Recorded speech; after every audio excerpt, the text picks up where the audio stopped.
in his own right. But are we actually going live here? Looks like we might start on bolt holes now. I think with all the 4 players here, this is the start of the mid-season invitational. We're watching match 4. Mikka, Binks, Grenadie, and Snow. 2 of the players are from the Grand League. That is Binks and Grenadie. And Mikka and Snow are from the Open and Challenger Leagues. So we will get to see how they stack up.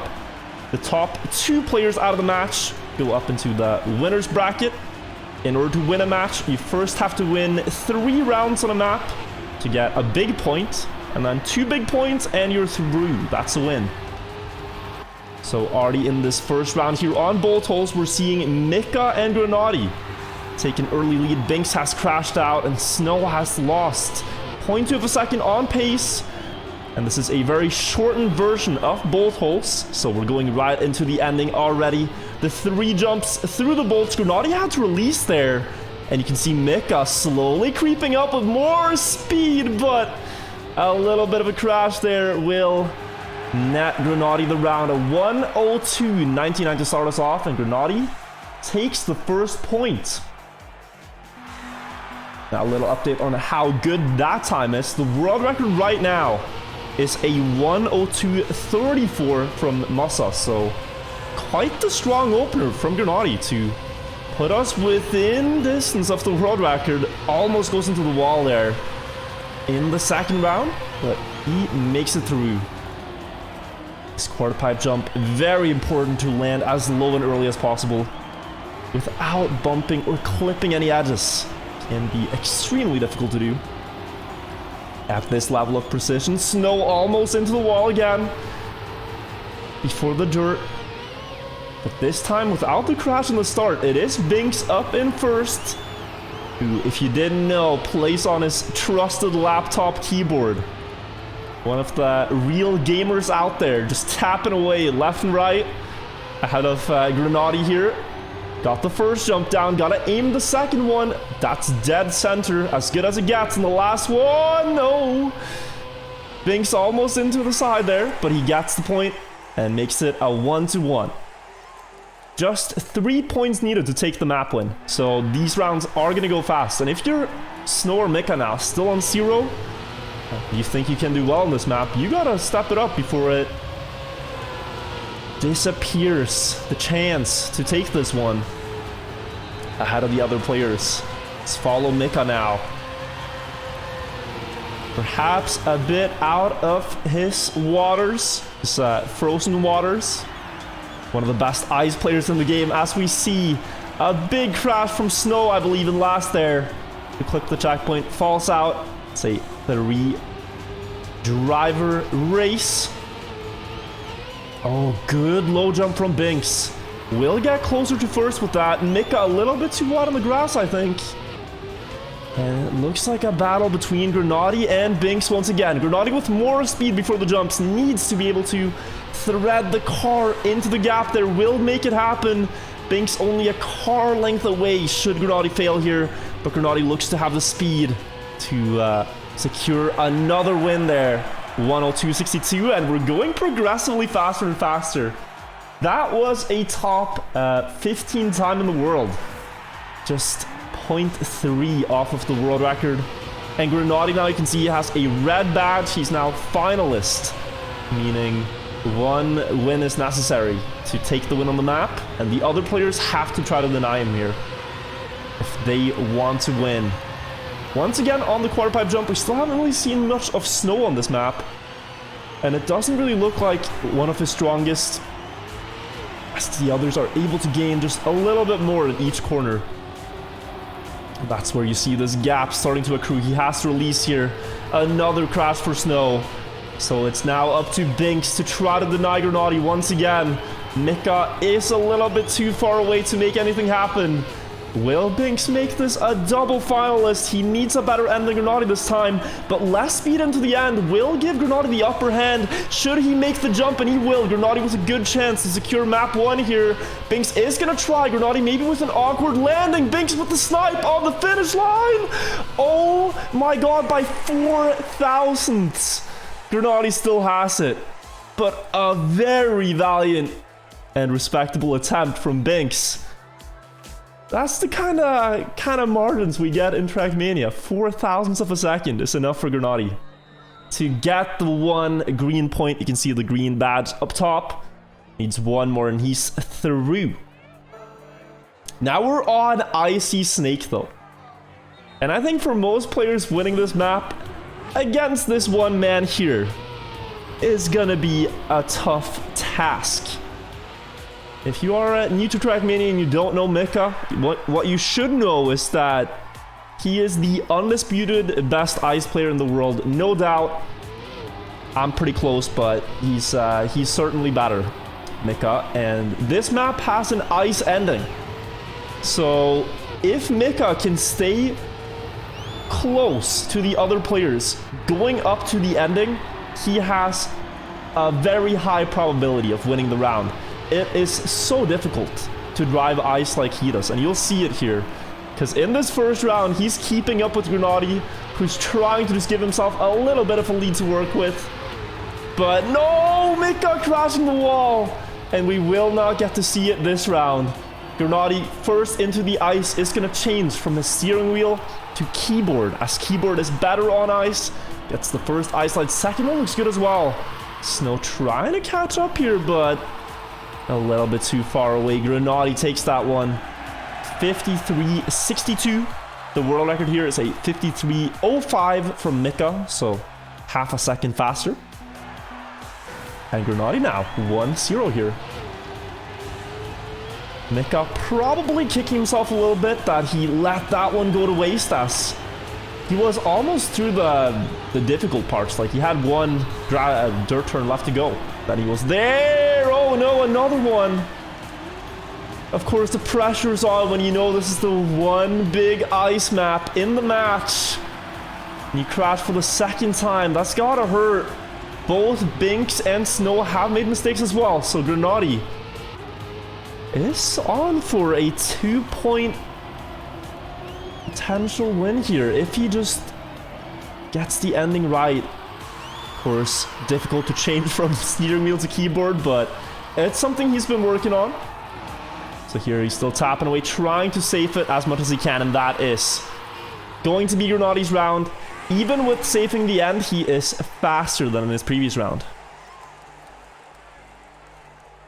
But we are seeing maybe what we'd expect. Like Mikka, of course, really good on ice, but he needs to get to the ice. He needs to get there in one piece, and I think Grenadie hit the booster in the start, so little bit of breathing room for the others. This will not be decided yet, assuming they don't all crash. Mikka clipping a little bit of airtime. That's a 10th loss to Binks. Now we need to see in the downhill who gets the best speed. Snow with a wide line. Get a lot of speed before the dirt, but it's Binks with a 0.3 lead. Looks like a big gap, but if anyone can close it, it is Mikka on ice. Let's take a look. He goes very wide for the first setup to put his car into a great spot for the second ice slide, and you can see how close he's getting. Binks just trying to hold on to the lead, but that is the Mikka ice special, and he takes about a 6/10 gain in the final sector to secure the round win. So we are not understating it when we say Mikka is good on ice. He is like an artist, and that is his canvas. So if Mikka gets to the ice level with the other players, it is almost certainly going to be his round. Snow with a DNF here, but Grenadie has made it through the start, and he's usually very good on dirt, Grenadie. So we could expect to see him and Binks run away with it a little bit here. But then it is up to Mikka to try to just keep up. If he can, this could very quickly be a 2-2 as we see Binks crashing the wall. Now only Mikka left to stop Grenadie from securing his finals attempt. Gonna fling the car into the ice slide. Oh, a little bit of an awkward approach from him. Not quite what Mikka was looking for. Wide setup to put his car in a better spot for the last ice slide. Will Grenadie win this one? Mikka trying, and he keeps the gear. Mikka with a 53.31. Only 0.3 of a second away from his world record to secure that round. Now both him and Grenadie are finalists here. If Grenadie wins, he will, of course, be a winner of the match.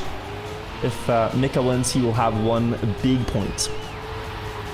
Saw a big crash for Snow there, who hasn't had the best match yet, but Mikka is being almost gifted around here. Binks will have to try his best, but Grenadie out of the fight, Snow out of the fight.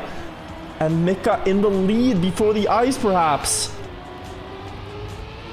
Binks is going to need the ice slides of his life to win this one. Very few people can say they've beaten Mikka in 3 consecutive ice slides. But you only got to try your best here. The first one a little bit awkward. Mikka looking effortless on those ice slides. And the last one, he's got it. Mikka securing Icy Snake. It looked a bit sketchy in the start, but he takes 3 quick ones back to back to back and gets a big point for it.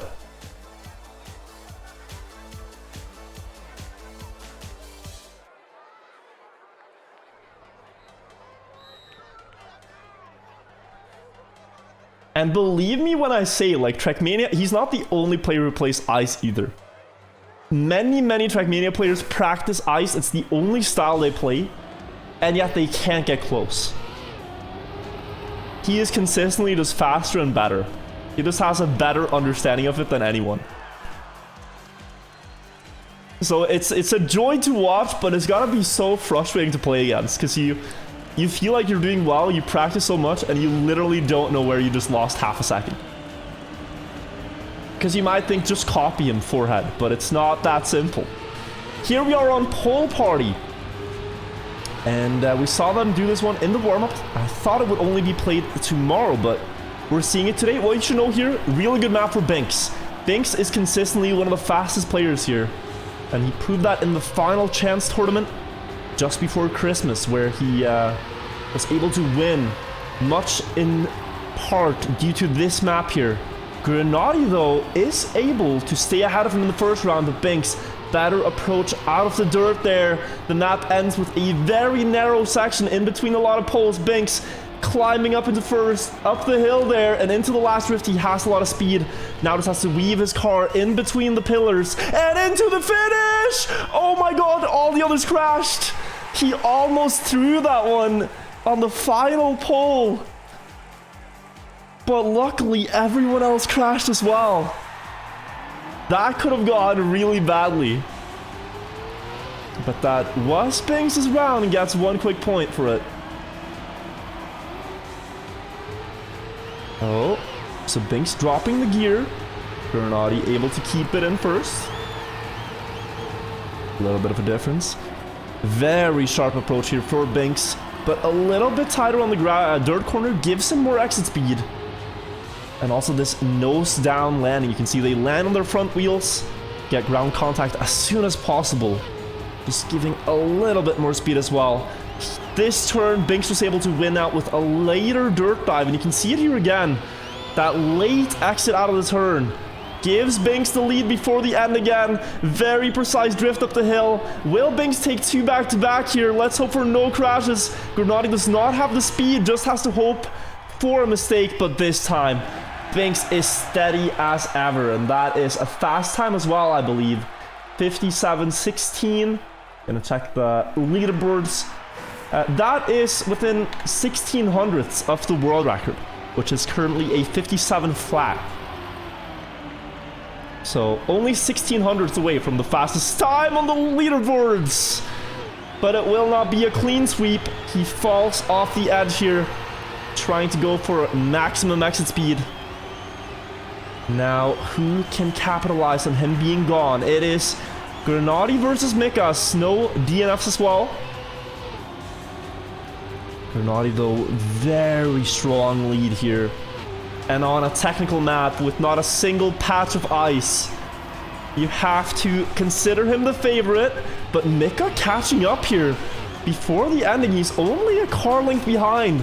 Needs to go for maximum speed into the final corner, though. Double brake tap will put him at about equal speed with Grenadie, but he's just drifting away a little bit. And Grenadie takes that round, but Mikka showing he can compete on this stuff too. Almost had that one.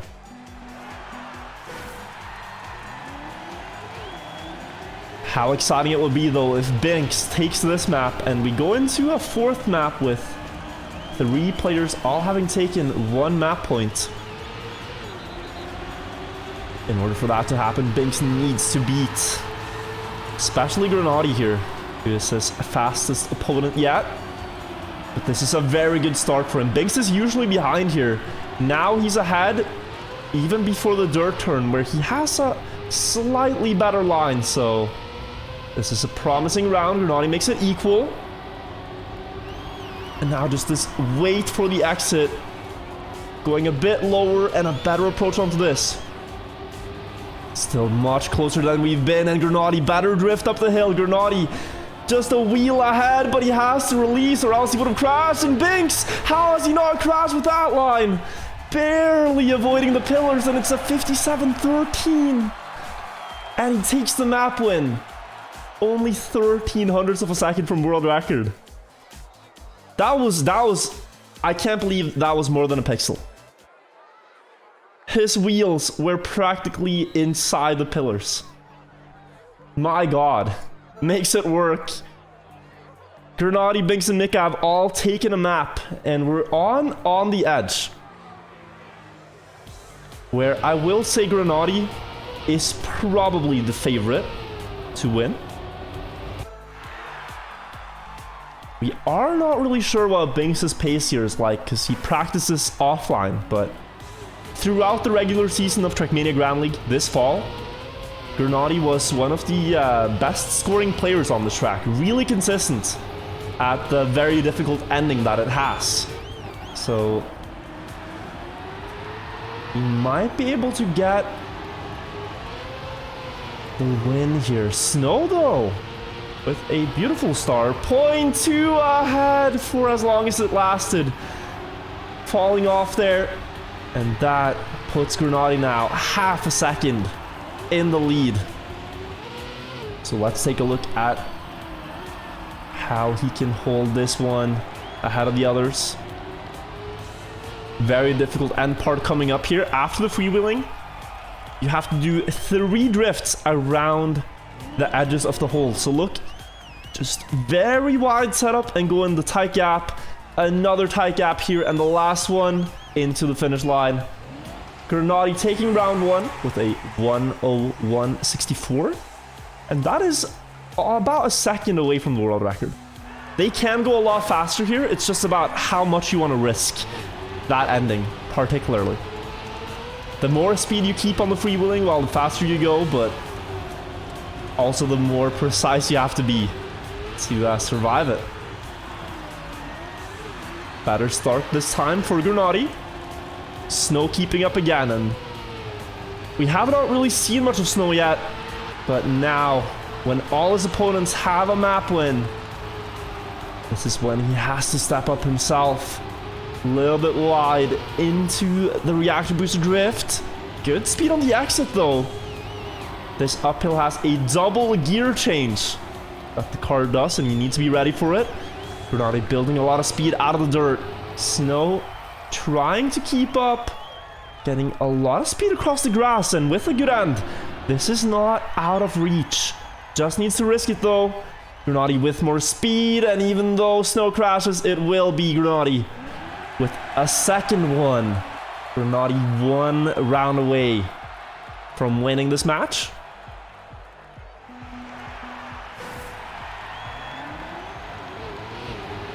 And there will be 2 winners. Oh, big respawn. Was that Mikka? Yeah, went straight off the edge of the platform. Binks falling behind. It really already is a 1 versus 1 here. Grenadie versus Snow. Snow gonna try to deny Grenadie from winning, but not really able to do so in that drift. Making Binks closest contender, who's half a second behind. Just looking very, very solid for the German player. Just needs to do this end as consistently as he has been. Everyone else has actually retired, so this is a confirmed win for Grenadie. Whatever happens here, the others have retired. Oh, and he respawns! Oh no, this is why you never give up. Grenadie completely chokes the last one, and you could have beaten him here, but he will take it with a 1:11 finishing time. Proof in action there that you shouldn't hit the retire button. You never know what's gonna happen.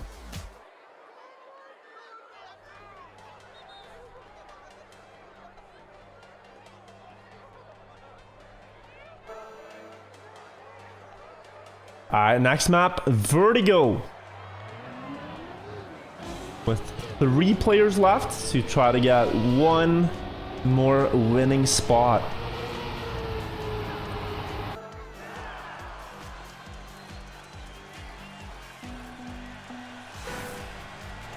And if memory serves me right here, it's been a while, but I believe this was actually a good map for snow, which would be an interesting turn of events. Binks was also consistent here in the top 8 in the regular season. We'll really see who can handle it the best. This is a map characterized by the pipes that you can see here. You have to keep as much speed as possible across them, especially here if you can keep the 4th. Oh, they changed this. We usually had a very difficult pipe right there. That is now gone. Into the freewheeling part, Binks still ahead. Mikka falling a little bit behind. Binks looking for this first round. The ending pipe remains the same. Reactor boosters all over. Snow falling off. And that will be Binks taking the first one. 57.91.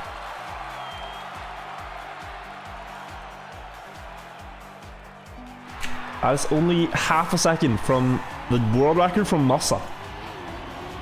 And this was also a very good map for Grenadie. Should he not have won on the last one, he definitely could have caused some damage here, with his personal best being just a 10th behind world record. But Mikka's having good starts here. It's a pattern we're seeing. Really good in that opening 20 seconds. But this is where we saw Binks run away with a lead across the freewheeling part. Just the setup for this drift, he did it so well last time, and oh, he had to release here, so opportunity for Mikka to catch up. More speed. Will hold that, and Mikka now is gonna cruise up towards first place with 2 pipes to go. Could he beat Binks in the ending? The reactor pipe up to the finish. Risks more in the opening of it, and will he hold the car on the pipe? No! Mikka falling off. Binks fell off as well. It's Snow taking the win. From out of nowhere, Snow says thank you for the first point of his match so far.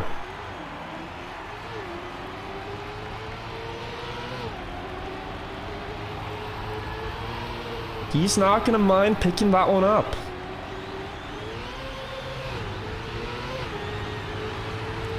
And Snow up in the lead now.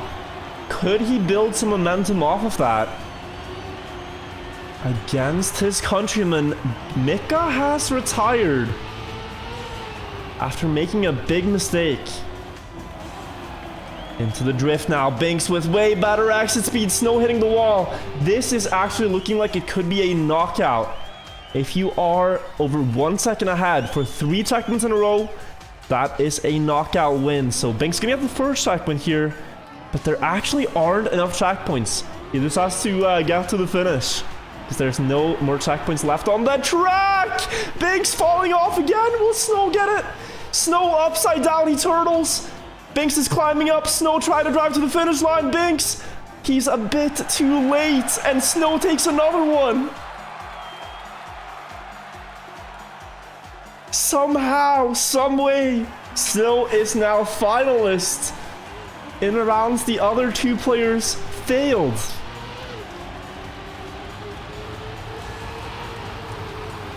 Okay, interesting spot. Let's see what he can make of it. Mikka yet to win a round on this, so if Mikka should win, he will have at least 2 attempts where he isn't disturbed by anyone. Binks still very fast there into the drift. Snow with an inside line and not losing too much speed for it. Will stay equal into the freewheeling part. Binks just a little faster though. He will have the advantage into the end, but we've seen him be very shaky on this final reactor pipe. Both players almost losing the grip. Now then into the end, will Snow win this one and take the map win? Binks is going to stay on this time. And a close round. But that is Binks getting his second win on the map.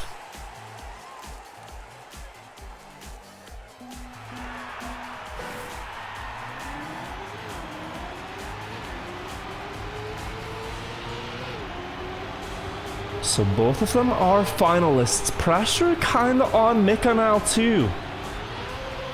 This looks like a good map for him, but if he doesn't win this one, where will he get his second map win? And will he even have time? Because Binks would close out the match at that point. Binks only needs one more round to mark himself a winner of match 4. Mikka trying to deny that. Good speed across the freewheeling. Will catch up before the final 2 pipes now. Oh, but Mikka falls off. And Binks has this one now. Surely just needs to stay on the pipe. And he does. Binks takes the second winning spot in the match. Grenadie and Binks go into the winner bracket, and Snow and Mikka go into the loser bracket of the tournament. That is a GG. Really good match though. We got to see a lot of cool things there. Cool battles. Interesting dynamics. If you guys didn't know, this is the Trackmania Grand League mid-season invitational. It is a 2-day tournament, today and tomorrow. And that was the very first match. If you like that, then get ready, because there's a lot more action coming up. Let me show you the format. We just watched match 4. Now the winners, Grenadie and Binks, they're going to go into round 2 here in the winner bracket. And so are all the other winners. Like, I don't know the results yet, but the winners of these other matches, they're also going to go into this part of the bracket. Losers are going to go here. Then they play against each other in 4 new matches. And if you win 3 matches throughout the day, you are through to day 2. You could win 3-0, 3-1, or 3-2, meaning you win 3 matches, lose 2. But at the end of the day, out of the 32 players we have, 16 of them will qualify and 16 will be eliminated. So let's just see if we can get the results from the other matches and catch up there on what's been going on.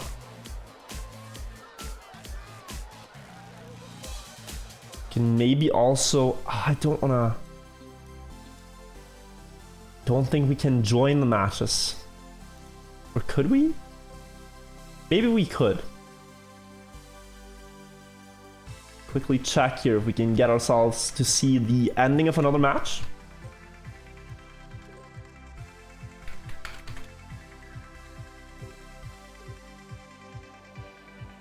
Let's take a look.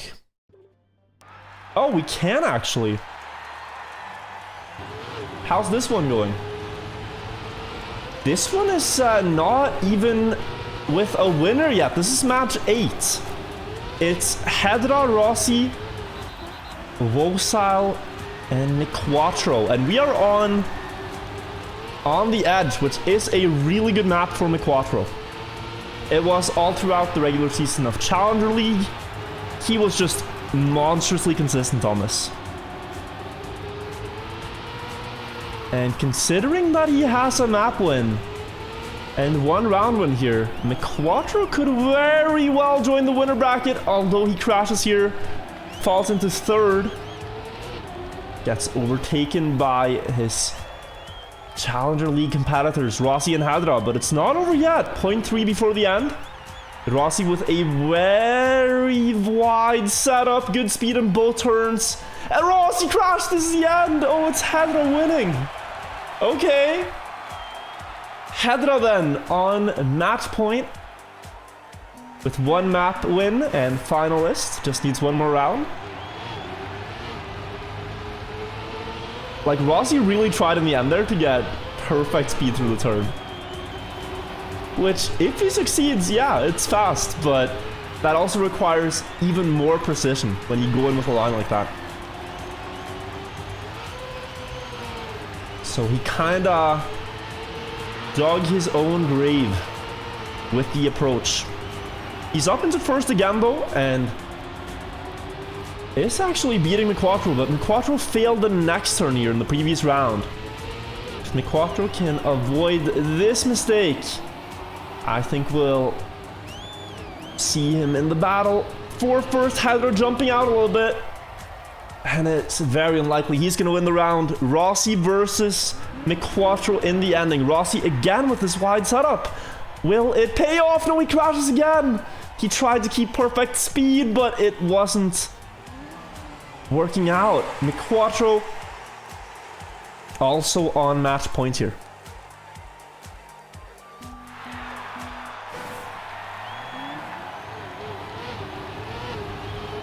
Now, it really is drawing to a conclusion here. We have two finalists, Rossi and Wolfsile, still on 0 points, although Rossi looking very good. Just needs to fix his end approach. Or execute it perfectly. Needs to get through that section without touching a wall. McQuattro has made a mistake. Who was his fastest opponent yet? Hedra trying to keep up. Good drift. Into the grass part. Rossi still in first. Hedra though, really good speed. But Rossi is going to maintain the lead. Let's look at his setup. He is going to go for this wide line and then just commit. Full turn in. A lot of speed now. Gotta weave the car between the pillars. Oh, it's barely enough to take the point. He still crashed, but he was fast enough that it did not matter. It is so incredibly risky to go for, but it's very much in line with how Rossi plays. He is a NASCAR player, which is a playstyle where the best approach is to set up at the widest point of a turn, release before the turn, and then full speed YOLO commit into the turn. That's NASCAR, every single turn. And so him going for that setup for the end is just, it's exactly what you'd expect from Rossi. He is very good at it, but it's just the most dangerous thing you can do in a match. It is so reckless to go for. But here, if he can execute that, he will win this round against McQuattro. It is faster. Only question is, will he crash? Or will McQuattro get a good, tighter approach? Let's take a look here. McQuattro with the inside line. Drifts more. Rossi has more speed, but will he make the last turn? He clips again! And you can see the risk that he takes. That is McQuattro's win. He is now through to the winner bracket. I respect the attempt, though, I will say. But once I see that, like, it's just, I know it's risky. It is so risky.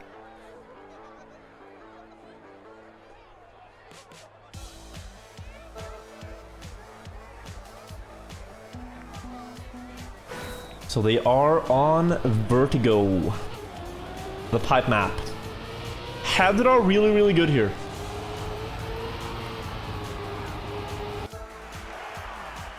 I think Hedra got a big multiplier when this was in the regular season. Also drove consistently when it was 6 laps. It's a good map for him. Wolfsile here, not really sure what he's doing in the start. Missed the line a little bit. Making it Hedra versus Rossi in this first one. Hedra with more speed. Rossi, though, just full committing into the turn. No hesitation whatsoever. And he's almost in the knockout zone. The problem we saw here is that even when you have this lead, there's just not enough checkpoints to knock someone out. even if you're a second ahead. So Rossi gonna have to try to save the last pipe. Oh god, big respawn, but Wosal respawn too. Rossi with a double respawn, and Wosal, despite a bit of a unfortunate round with his start, I have no idea what his start was. Wosal takes that one. And he makes it a 1-0. I think Wosal might have failed his no slide. Oh, that's a crash for Hedra. Barely made contact with the scenery.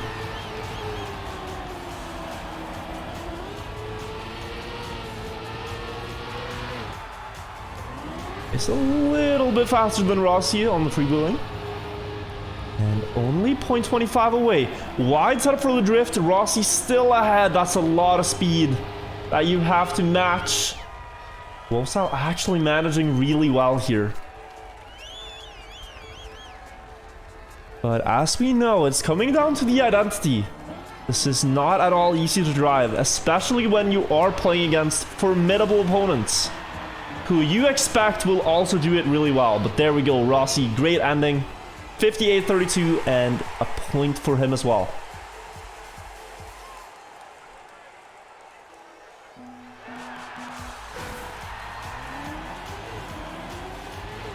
I did like there though that Hydra did continue his run despite being over 6-7 seconds behind.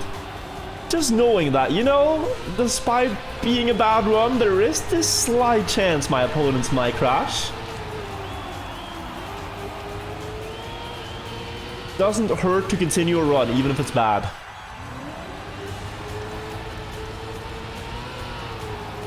Wosal into the wall now. Great drift setup for Hedra, but he has to release this exit too wide. And Rossi is consistently the fastest player thus far. Hedra closer though. Can he beat Rossi's ending? Oh, I think he can. That was a beautiful first pipe. Perfectly held the grip on the inside line now. Rossi trying with more speed. That's going to come right down to the line. 1/100th of a difference in favor of Rossi. Good round by both players. But Rossi is now finalist. And he could join McQuattro in the winner bracket, as he is with a map point already.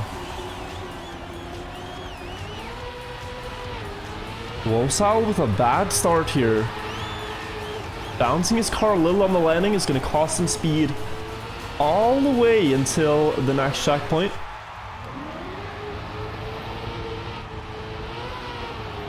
The other two are jumping a little bit ahead. Hedra, that looked awkward. Not the easiest drift to set up. And we see the same pattern. Rossi in first. Such consistent lines in the start. These two pipes, though, have been what's caused him to fail several times now. Can he secure it in this last round and secure himself in the winner bracket? Yes, he can. Rossi and McQuattro are the winners of match 8. Wosal and Hedra into the loser bracket. Gonna see if there's any other ongoing matches, although I think we are getting close to a full result.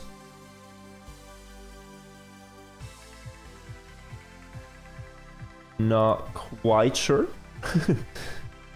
It's a bit chaotic. Let's see.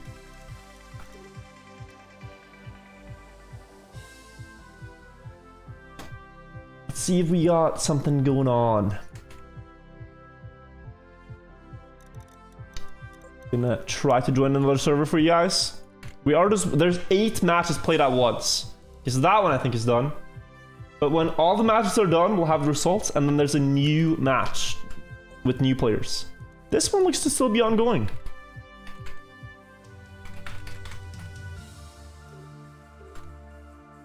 Let's see. Joining another one. joining another one. We'll get right back in. This is match 6, I think we are going to spectate. Let it load real quick. Trackmania, don't fail us now. It's an intense round, but all you guys can see is a black screen. That's very unfortunate. There we go, we're back. And this is actually one of the last rounds. If Bren wins, he secures the match here against Enner, and I think he just will, yeah. Damn, we didn't get to see a lot of that. The game took so long to load, but Bren just won, securing himself and Masa as winners in match 6. GG. Back to the full screen camera. Damn. Okay, and then match 5 seems to still be ongoing. I'm trying to keep up as best as I can here, guys. Go in here. No, that was the one we checked. Match 6. It's the one we should need. Ah, the spam match. How's this one doing? Guys, I just moved my water out of the frame. Just for professional reasons. It's another similar situation. Tween has won. Spam is finalist on the final pipe. Of course, we are just getting to see the remnants here. Will Spam secure it with Soldier? Ooh, going for a risky strat in the end there, but Spam takes it GG. That is the final match of round 1. So we are gonna get to see updated brackets, but that's a GG. It seems though a lot of the Trackmania Grand League players did win. I think we are actually going live here. This feels like it is about time we start. And we're starting on Poolside. Gonna just assume that we're live because I've not heard otherwise. Scrappy making a mistake in the first round. Probably due to his horrendous car skim that he is using right now. Not the greatest ride to drive in. Also a big mistake by the Quattro, making him fall a little behind Mime and Pack, but you should know that Pack on this map is insane. He does not have the world record, but he does on the 6-lap version. Mime able to keep up though. Good release line. Instead of the drift approach, crashing into the wall. This should be Pack's round to take 2 more turns. Oh, hang on, why does the caster's curse keep applying? Never mind then, Mime actually taking that one. Despite his mistake. Okay, bit of a fiesta in the first round. A bit of a fiesta. Everyone shaking loose a little bit, getting into it. They all won their first match, but now they have to try to win again. 3 wins on the day and you are through to the second day of matches. Now what's really interesting about this map is all the different lines that you can take. If you notice, the players will all go for different approaches, different setups. There's really no one solution here, but a lot of different lines that work. So for example, the difference between Mime and Pack here. Mime is gonna release and try to avoid the car from sliding on the uphill. Pack's gonna go into a drift and then cancel it again. You can see how they balance out. This time Pack got it much better. Left side of the pole, low jump, Mime crashing. But this is where we saw Pack make a mistake last time. Despite being in first, this time he will not fail, and that is a 1:00:42. Again, I'm really hoping that we can get ourselves under a minute here on this map. My brain is just asking, please, let's see a time under 1 minute. It needs to go under 1 minute. It can't just be 1:00:42, you know? We need to see a banger of a run and break the sub 1 here.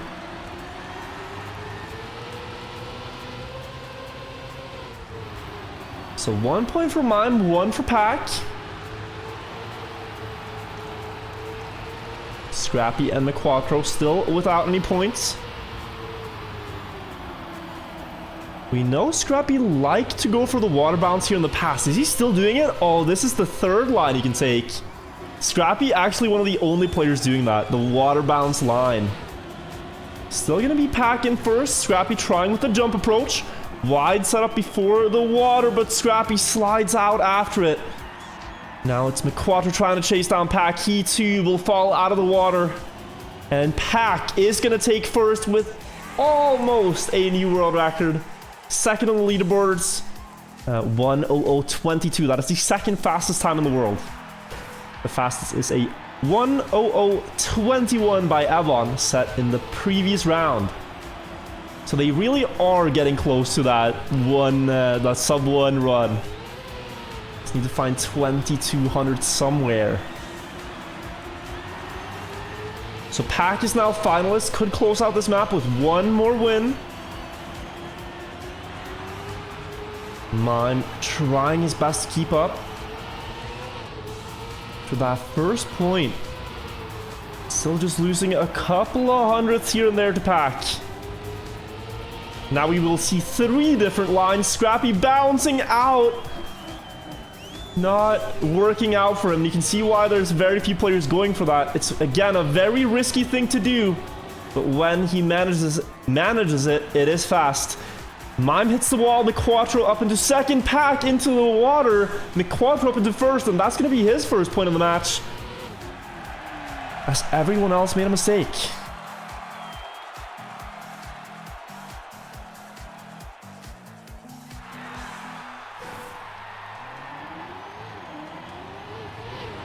Oh, and Scrappy there failed to start, I believe.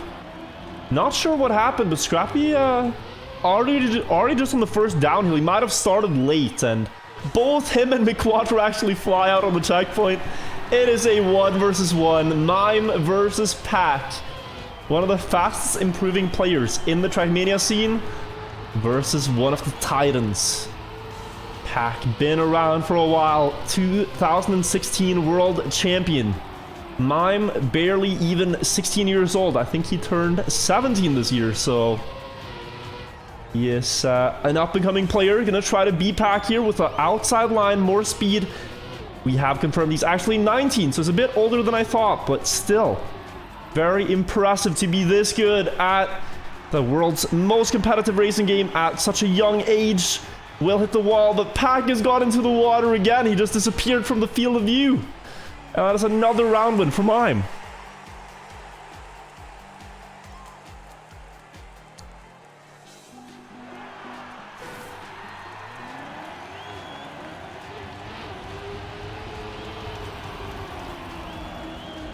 So both him and Pack are now finalists, and I have to feel for Scrappy here in a bit of a rut. He's crashed out many of the rounds just in the beginning of them.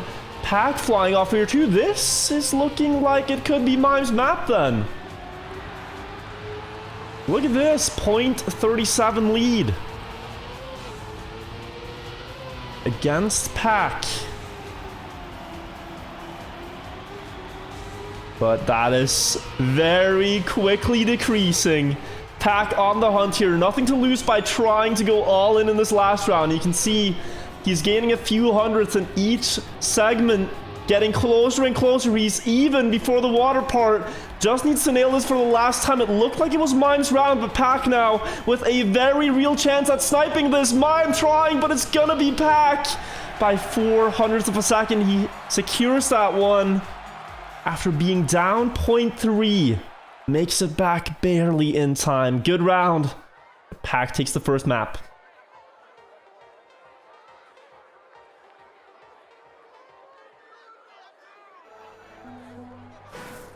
Now on to Launchpad, a map that we haven't seen yet on this stream today. The players have played it though, in some of the matches.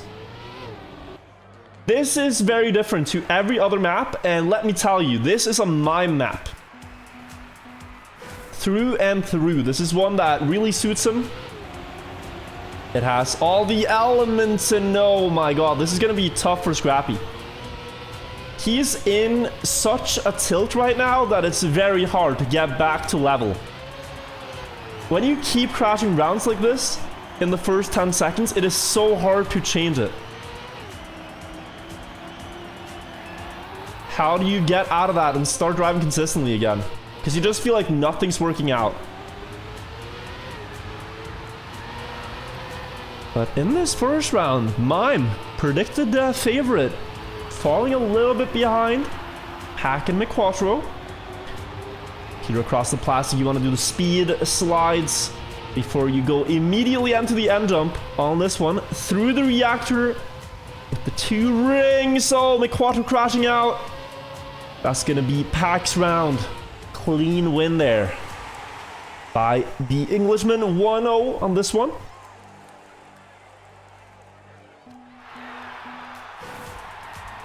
Second round on Launchpad. Can Scrappy regain balance? After losing a lot in a row, McQuattro has flown off the track. And it is 3 players left to fight for it. Pack, though, quite far behind. And Scrappy's on to a good start now. This ice turn is very difficult to do properly. Need a good exit. Pack not really going to get that here. Trying to go for a lot of speed is going to pay the price. Mime up into first, ahead of Scrappy. With more speed across the grass.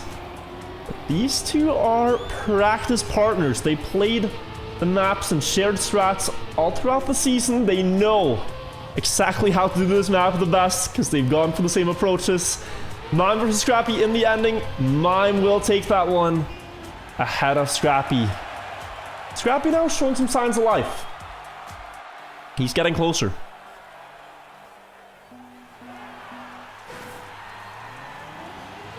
Just needs to avoid these unnecessary mistakes that he has had so far.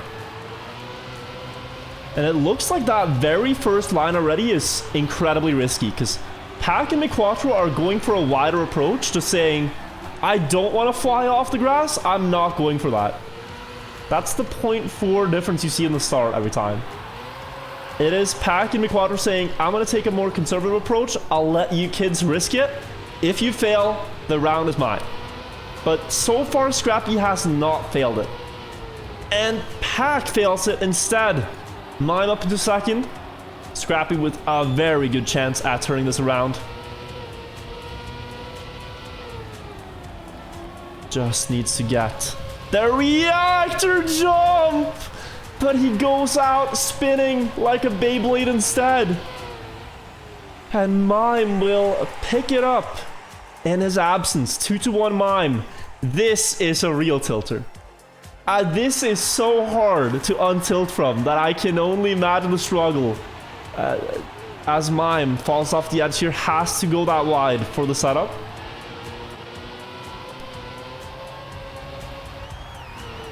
There is a mental barrier just starting to form when you fail so many times in a row, where it just feels impossible. It just feels like whatever you do, it's not gonna work. And when you get into that stuff, that is so hard to break free from. It's like a curse just resting above you. McQuattro here gonna get closer and closer on the plastic. Better speed slide here to overtake first place into the checkpoint. Last jump decides it. McQuattro with a fast jump. Gonna have to release a lot in the ring. 360 wicked. Not gonna happen. And Scrappy will finally get a point after a lot of attempts here.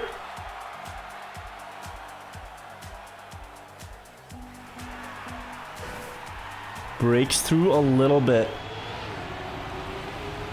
With that high grass approach and getting the gear change, really difficult. Mime flying off again in his second finalist attempt. Not getting through that start section. Across the ice now. Pack been struggling with this exit once again. Too much sideways. And he has less speed than his competitors. The gap is gonna increase. Scrappy 0.3 ahead. Looking for a chained round win back to back. He needs a good reactor jump though, and he has failed that one before. I don't believe what we're seeing. He failed it again. McQuattro now is going to overtake first and take that point. Scrappy could have won this map had he just gotten the end jump every time he got there on the lead.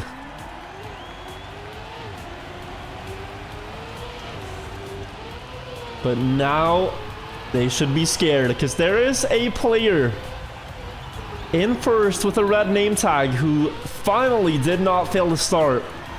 And he is extremely fast on this map. Just one of the best in 6th lap and 1 lap. He is so good on Launchpad. Scrappy though, good ice part, good exit. The looming question is, can Scrappy get that jump? Because it has been haunting him so far. He's still 0.3 ahead. But you never know until the car crosses the line. Gonna set it up a little bit more safe this time. Pack with an inside approach. McQuattro as well trying to catch up. Pack crashes out. McQuattro just 100th away. But Scrappy remains ahead and goes into finalist mode himself. Just 100th of a second. But a very important one. I think that was Scrappy falling off. Yes, it was. Costs a second to miss that first reactor turn. Now, big opportunity to make a break for mine. To secure the map win. Pack gonna try to challenge for it. He finally gets a good ice exit here, Pack. If he can build speed onto the grass, this could be a big round for Pack now. He is gonna close the gap up to mine, make it an equal race. And onto the plastic, it's anyone's game with the speed slides. Pack with a wide setup before the downhill, that's gonna build up speed. Mime though, matching it with an actual better speed slide up into first. Last jump will decide. Pack takes a very direct approach, late turn. Mime turns earlier, goes for the ring earlier, and Mime, beautiful ending there. Will take the round win and secure the map to get 1 map point for himself on Launchpad. GG's.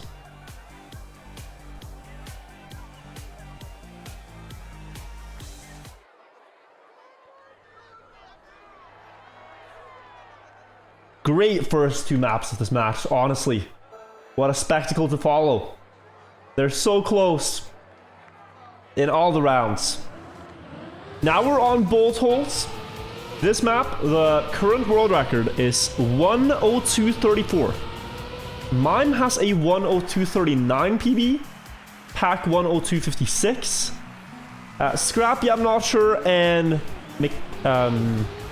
McQuattro, I'm not sure. They're not on the leaderboards that we have, so we will just have to wait and see what they're capable of.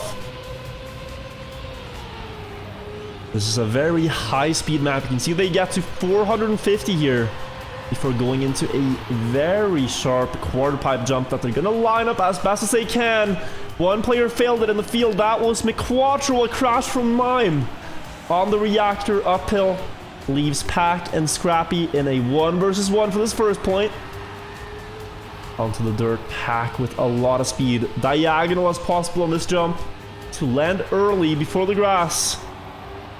Pack here building up as much speed as possible before the ending. 1 more drift and then the 3 jumps in between the bolts. Scrappy failed it. It should be Pack's round to win.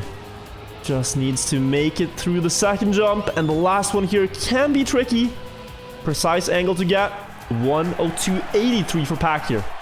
So within half a second of the world record.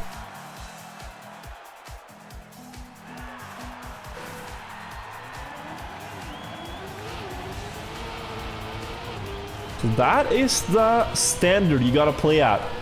1 minute of driving, you gotta be within half a second of world record, consistently. And these world records are hunted. They are grinded by the players. Scrappy, DNF here. 1 quick mistake, that's all it takes to know that you are not winning the round. In a match like this. Oh, Pack with a mistake as well. He clipped before going up the reactor wall. Putting him down into third. Mime now in first, ahead of McQuattro. It's complete flip from the previous round. Good setup on the grass from Mime. Good speed on the exit. Slightly faster than Pack in the previous round, who isn't quite out of it yet. But it is going to take a miraculous ending, or maybe just both the other players failing. Mime and McQuattro collapse in the end, but so does Pack. Does he get the last jump? No, he does not. McQuattro has DNF'd. And who's in the lead? It's Mime by just half a second or so ahead of Pack. And Mime will secure it with a 1:11. And Scrappy right now probably kicking himself over retiring. We mentioned one small mistake is all it takes to not be able to win, but everyone made like 5 mistakes this time. Maybe you shouldn't give up so quickly, as that was a complete crash fest by all 4 players. But the reason they crash too is because they all know they have to drive so fast. They know that if they want to consistently win rounds, they have to consistently drive fast, and that involves taking a couple of risks, like going in between the walls as close as you can, and yet they're all within just 1/100th of a second here. Mime, Pack, and Scrappy before the ending of the map, and this is more of the standard we were expecting. Mime building up a quick lead before the 3 end jumps here. Scrappy going with a lot of speed, has to release. Pack crashed out to Mime now. Great opportunity to win. Will try to set up the jump as wide as possible, but he crashes, and Scrappy will overtake right before the finish, taking the round just in time there. Mime just a few pixels from making that work.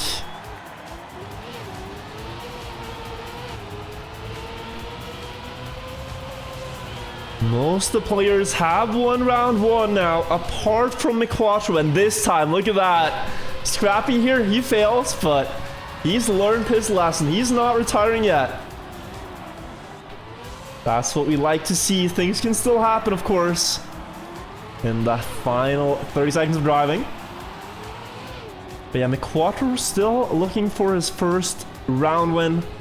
A very tough one. You're going up against Pack, the current Trackmania Grand League champion, and Mime, the Trackmania Challenger League champion. Both very formidable players, and they are far ahead here. Mime with a beautiful entry to the jumps, will line it up and get through the gap, but lands a little sideways. And Pack here, he's getting closer. It should still be Mime in first by the finish line, but he misses the last jump. Oh, Mime was on a fantastic run, but barely misses the last jump now, again. And that is Pack's win. Pack in finalists. All it takes is just a few pixels right before the finish line, and all that was for nothing. Still, Mime's gotta be feeling confident. He knows he has good pace here. Just needs to clean up his ending a little bit, and he can win rounds here. Once again, building up a lead ahead of Pack, who crashes out. Scrappy, though, more speed into the dirt now. Will take the first place. Mime finding himself a car length behind before the end jumps. Oh, but look at this strategy. Mime actually with a very interesting line. Let's first see how the end goes. Will Mime stay ahead here? One car length ahead of Scrappy. The last jump for the 3rd time. Scrappy's crashed out. This is all in your hands, Mime. And he will take it. Second round for him. What Mime did really well in the end, there's penalty grass. So listen to this.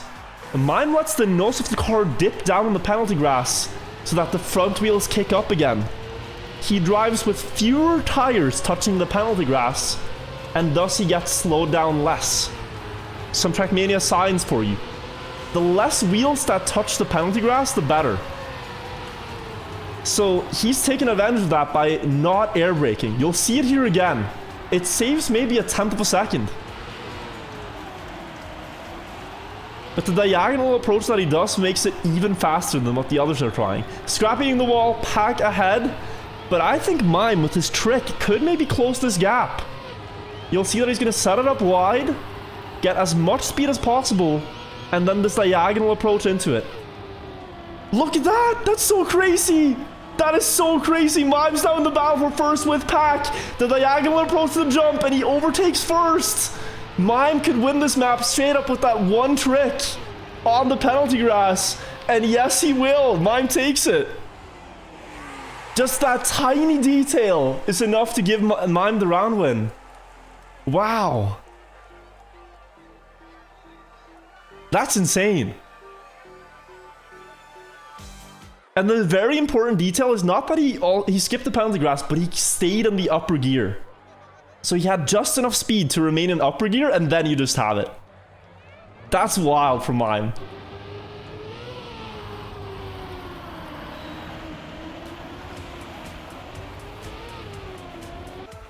So now Icy Snake. Scrappy pretty good on this map. He has a 53.11 personal best, and he is the fastest out of the players in this field on the personal best that we know of. Actually, Mime, but he's complete now. Mime's done. With a 2-0 so far on the day. There will be 2 winners of this match, 2 losers. So we'll see how Pack, Scrappy, and Quattro handle the ice on this track. It's a very defining feature of Icy Snake. Ooh, Scrappy with a crash there. Pack versus Mime on the ice. Quattro on the ice. This last part here, 3 ice turns on this very narrow ice bridge. Important to get an early setup for the second turn here. Pack gets that the best into the last turn. This should be Pack's to win. Great inside line on the last turn, but oh, hold on. He nearly made that turn into a disaster Pack. Still takes the round win, but that was close. That was too much inside. On the final ice slide. Also, quite a flare on just the first drop down there, Pack. The line he's driving saves like 200ths of a second, and he still favors it, even though it is probably 5 times riskier to do. And Quattro with a great start. Now in the dirt, we tend to see, oh my god, we tend to see players go for a very inside line around the poles, but I was not expecting that much of an inside line. He crashes out Pack in last. Quattro versus Scrappy on the end. Quattro building up a lot of speed. It's going to catch up when they get to the bridge. But Scrappy's already in the ice slide, entering the turn. That's going to give him an early lead in the ice part. Good second slide, and on the third one, Scrappy has to set up. That's going to be Scrappy's round. And almost a world record, actually. The fastest time we've seen today. World record is 53.05. That was 0.13. So, an incredible time from Scrappy there in the second round. But yeah, look at this. He drops early left, and then you have a way steeper approach to work with. So you go into that next turn. Oh, Quattro, bit too wide. Scrappy versus Pack, the 2 players who've won a round so far. Now left to fight for it. And Pack knows he's going to have to drive just about world record pace to win this. Because Scrappy's not going to hold back here. When he got a good run last time. Scrappy dropped the gear though. Goes in with a fling approach. That's a little bit late. Or is Pack a little bit early? I don't know. Coming down to the final ice slide. Scrappy with a late setup. Pack going early. Pack with more speed. Scrappy with the inside line. Oh, it's Scrappy barely by 200ths. On ice, you need to know that whoever enters the ice slide first gets more speed, because ice slides build up speed. But if you enter it later, then you will have a more inside approach, and you get sooner to the finish line. It's a very tough thing to balance. So in that last turn, if you can set it up early, you can build up a lot of speed for the finish. Scrappy on finalist here. Pack's already won a map. Could Scrappy win this to make it a tie 1 for 1?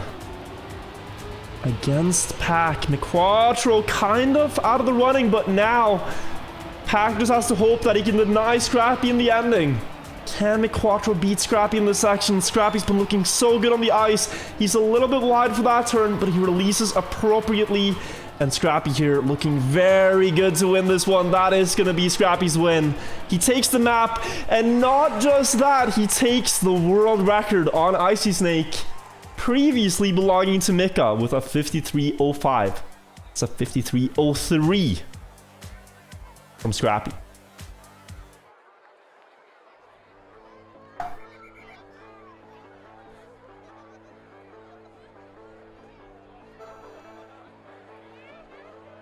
He's won a map.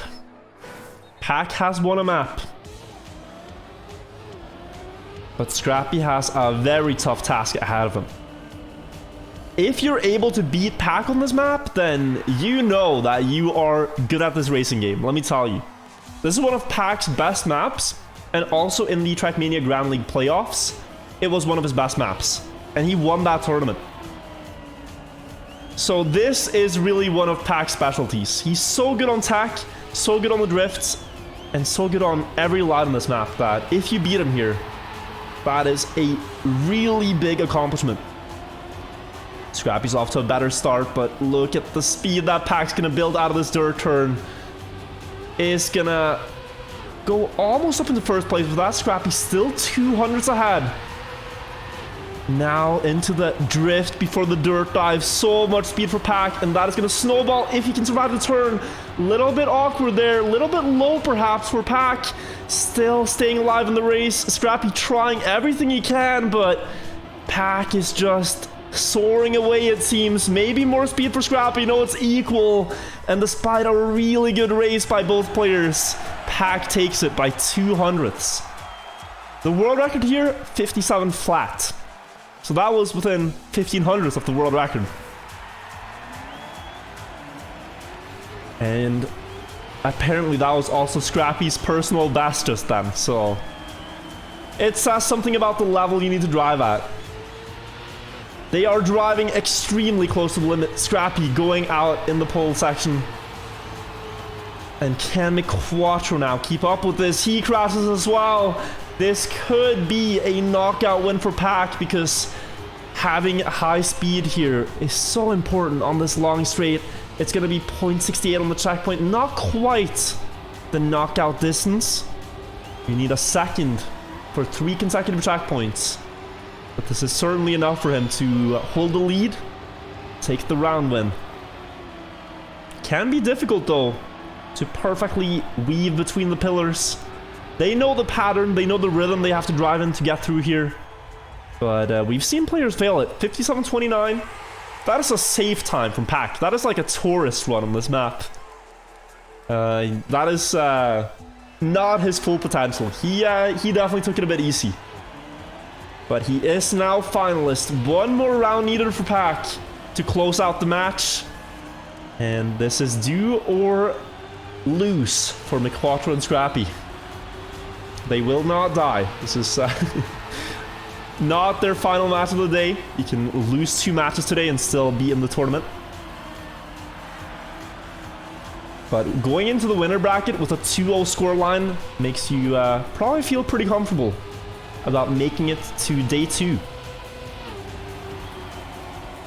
McQuattro ahead of Pack into the dirt section, but here's where we've seen Pack traditionally run away with it. McQuattro still keeping up, going full speed into the turn now, trying everything he can. Is he going to beat Pack here? He has more speed. McQuattro on tack. Never mind, Pack actually inching out a small speed advantage there in the end. It looked like McQuattro would have the upper hand, but Pack takes that 3-1, and that is going to be the match. Mime wins ahead of Pack in match 4. Now, there are a lot of matches going on simultaneously. I think I'll just try to get ourselves onto one real quick to see if any of them are still ongoing. So let's take a look here. But yeah, really exciting match there. And it's going to be even more exciting now when we get to see Pack and probably Mime And then, of course, 2 more players that win later on in the winner bracket. That match is done. That's a quick one. Match 3. Is that one still live? Oh. One moment. That one is still live. We're going to go to match 3, guys. Let's take a look. So we are just going to hop right in game again. I'll catch you guys up to speed.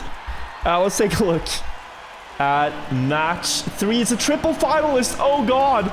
And we're in, actually, one of the final rounds. Arel versus Masa. And Arel is going to take it. Okay. So Binks has already won this match. This is what I mean by right into it. Binks has won the match. He's through. Between Masa and Arel, all took a map, so we're going to the final map of this match.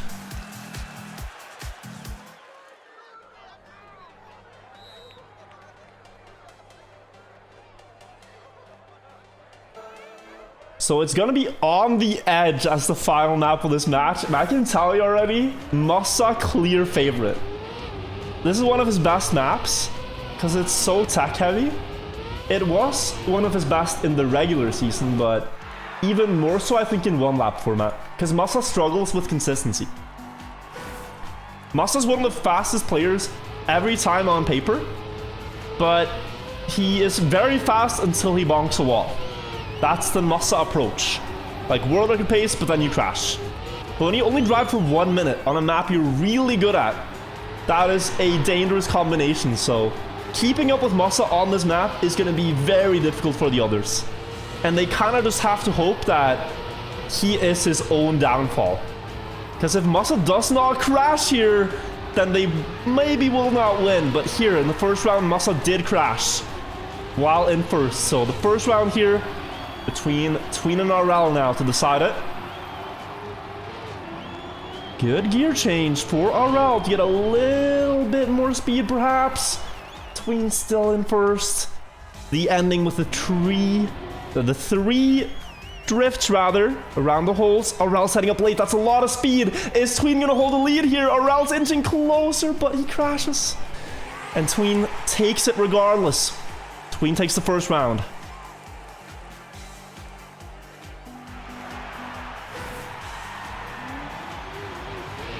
So this is the dynamic that we have. Masa, incredibly fast here. I want to tell you about the leaderboard, alright? Masa's personal best here, and the world record, is a 1 minute 37 hundredths. 1:00:37. The second fastest time is a 1:00:76. So 0.4 difference between Masa and second place on the leaderboards on this map, as it seems Arel's had a disconnect. So it is around now between Tween and Masa. Unfortunate for Arel, but such is the round. Who's gonna take it though? Tween or Masa in the ending? I think we're gonna get to see Masa go for a maximum speed line. Let's see if he can make it happen. It's gonna set up wide, just like Rossi. Very late brake tap, full speed send it, and look at how he's just going into the distance with it. 0.38 ahead. Masa takes that round.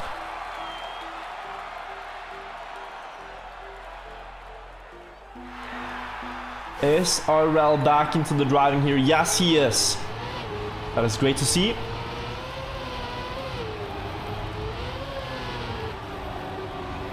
So now we have all the players fighting for it. Also losing a little bit in the start here, and even another crash. So they do have a good chance here now, Tween and Arel. And they only need 3 rounds total. That's how close this will be. All you need is 3 round wins.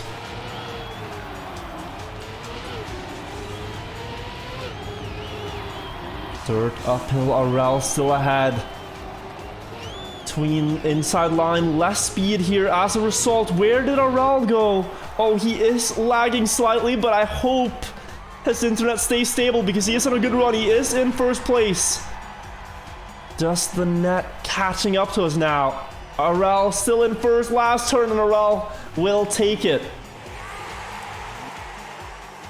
That probably looked a lot better on Aurel's end than our end.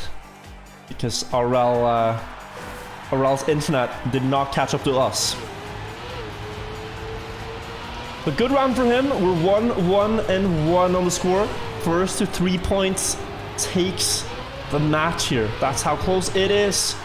And we've seen Masa be very fast, but also crash very hard into walls. Good approach into the dirt. Gets the right bounces to avoid airtime. Now into the drifts. Early dive here into a release line. Even drifts before the drift so he can get a better setup. That's the level we're talking about here, and Masa is catching up to the others. Will keep the gear, that's a lot of speed. Though he jumps a little bit, so... Not the perfect line, but enough to catch up the tween, go up into first. Can Masa get this wide speed setup? Is gonna tap break extremely late, send it. Another break tap, tween and Aurel are way too far away. Masa takes it, and he's on finalist.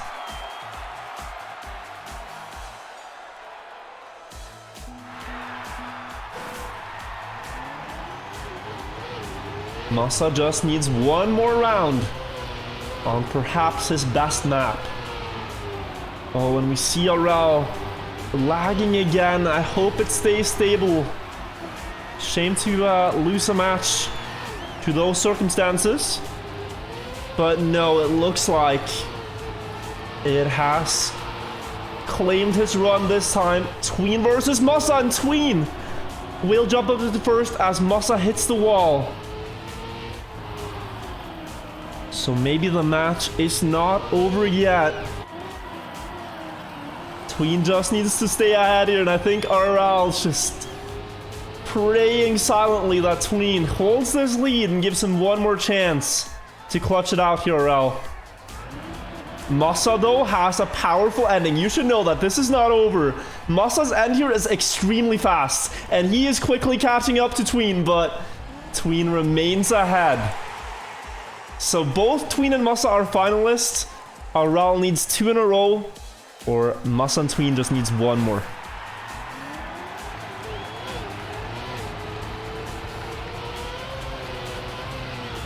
Oh, Masa with the gear down. Masa with a small mistake in the opening. That's 0.2 of a second. That's his fast end gone. Needs to be able to gain this somewhere else. Aurel teleporting a little bit. I hope it will stay stable for just one more round for Aurel. Tween driving a great run up front too. But look at this, Masa now trying to catch up, and he is getting closer. Little by little, he's finding a few hundredths here and there.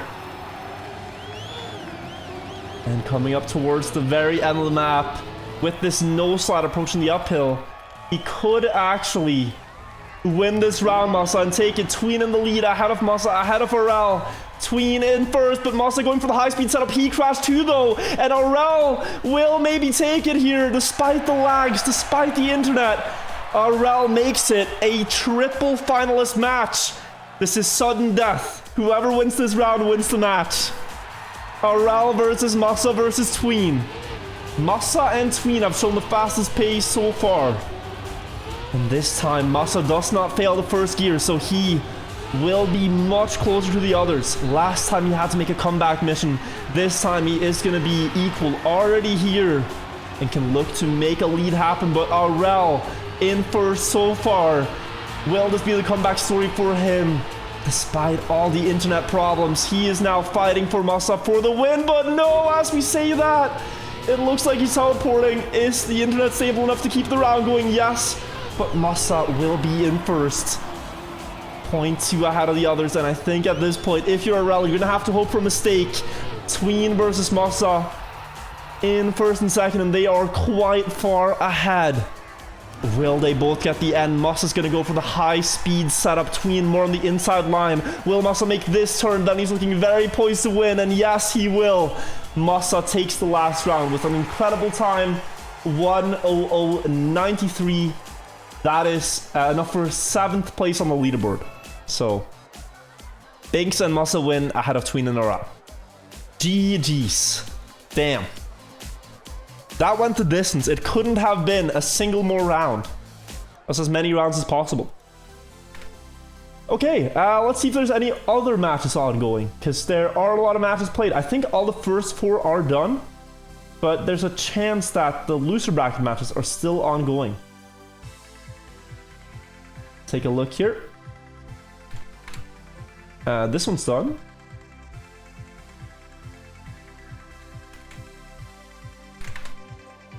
That one is done. Just checking here if there's any more content that we missed out on. In the servers, there's 8 matches played at the same time, if you're wondering. It's a bit hard to keep track of, but we're trying.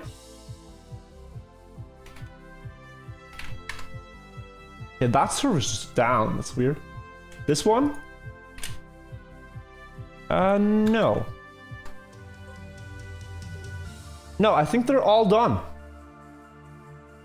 If I'm not mistaken. Ah, maybe not. There's one with a few players on it still. But I could not connect.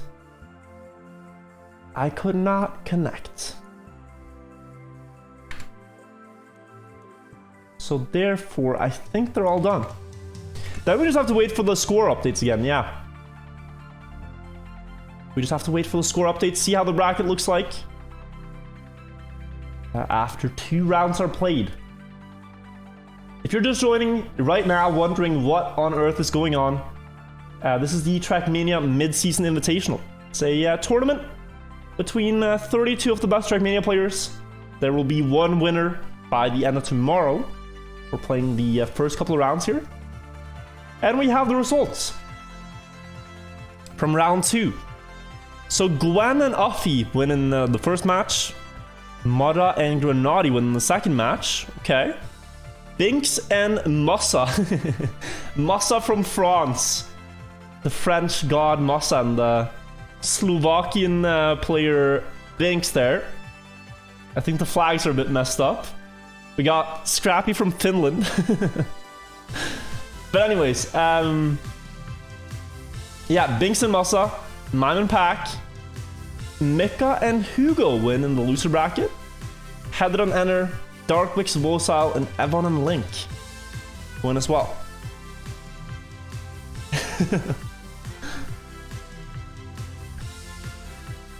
At first I didn't notice, I was like, but yeah, that makes more sense. So I think we'll take a look now and see how, if the matchups for round 3 are generated. Because essentially it's a Swiss system. I have a screenshot that explains this. Wait. I do have a screenshot, don't I? Yeah, here. So these are the 32 players in the thing. And we are now with 2 rounds done. So we are at this step right here. 8 players have won their first 2 matches. They are in the top bracket. 16 players have gone 1-1, and 8 players have lost their first 2 matches. These players play against each other. If you win the 3rd match, then you are qualified. You are just directly through to the next day. If you lose this match, for example, you go into 2-1. If you win here, you go into 3-1, you're qualified.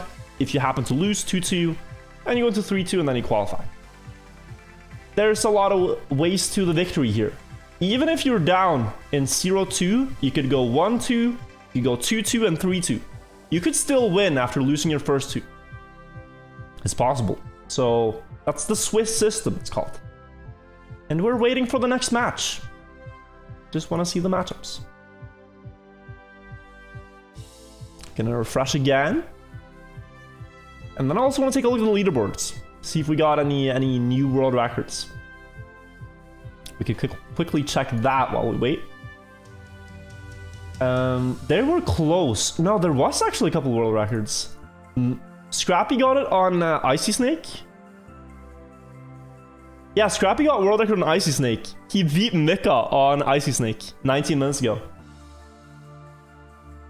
This one remained. This one remained. Vertigo remained.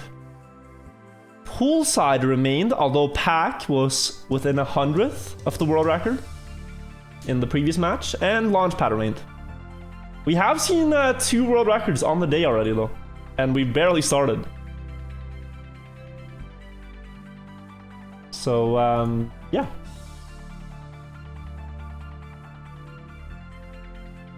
Okay. Do we have... Were these the matches that were just played?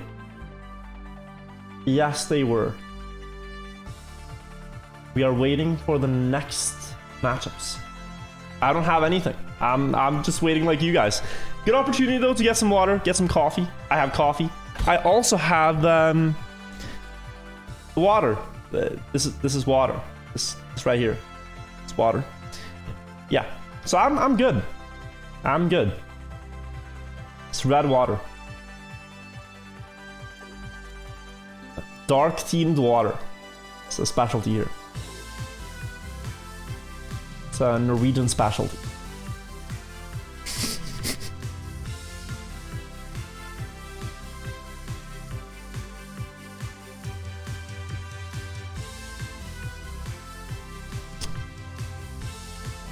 Are we ready to go? I'm ready to go. I'm fired up.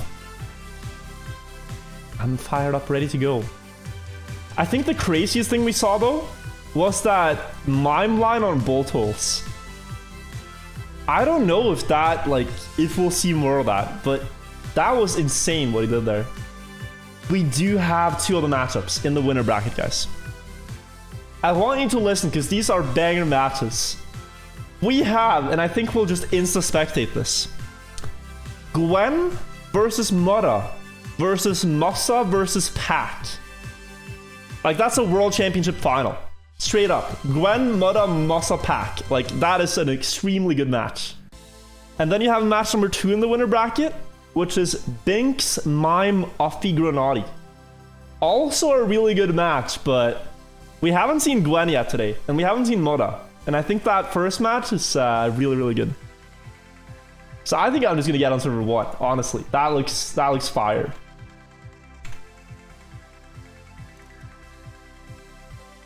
Holy, that's gonna be extremely good.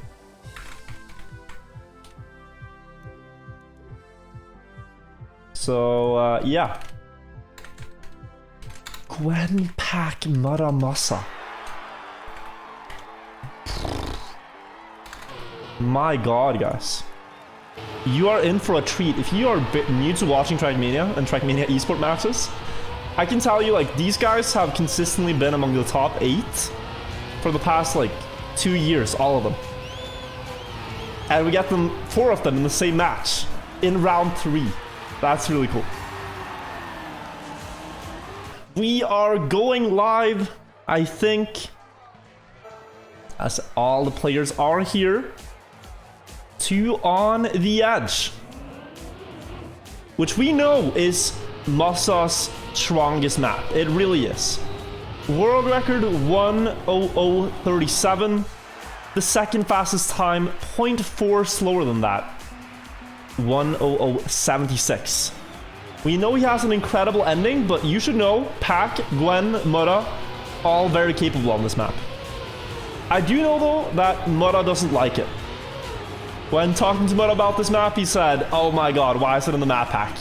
And he just crashed. So yeah, not his favorite, but he's gonna try to make it through it regardless. But we are seeing Masa get onto an early lead that he is gonna be able to keep. He drifts here before the drift, something I've never seen.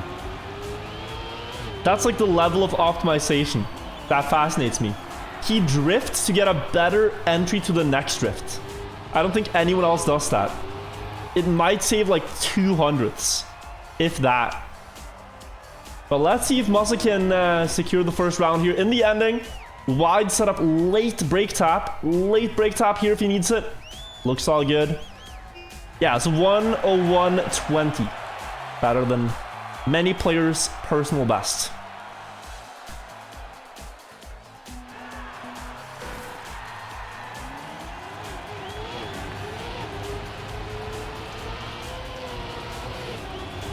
No gear fails. Gwen with a... Oh, an interesting line. Gwen there. Hold on. I think this is why Gwen does not have a time on the public leaderboards. That starting line is something that I think Gwen's been working on. Because it put him ahead by like a 10th until he crashed. But now it is Masa ahead of Pack. Masa getting a really good setup for that drift. Pack having to adapt his line. Masa is just going to extend on that lead then. They remain 0.3 ahead before the ending. With even more speed. Oh god, this is a very fast run for Masa. Pack not really able to keep up so far. Can Masa nail the ending? Up on the edge, very difficult turns here. It is so precise to weave your car through there. And Masa gets a 1:00.58. You could tell he was driving something special there. That is the world record, except for himself. And no one except Masa has a faster time than that. So Masa now, 2 quick ones, going for the hat trick. Really now able to show why everyone says this is his map. He's extremely good on it. And he has a fast start again. But Gwen able to keep up. Here though, we've seen Gwen fail in the tech part. The awkward drifts. Masa going for an inside line, but he hits the wall. And finally, the other players get a chance here. At least Gwen almost into the wall.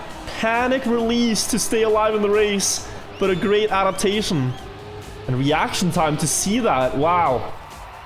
Gwen in first still, ahead of Pack. They enter the last checkpoint. Gwen even driving very fast here, but he goes for a very tight ending approach. Is gonna have a safe line, but also a slow line, and Pack will snipe that, taking the point with a more risky line. Just enough to clutch it in the ending.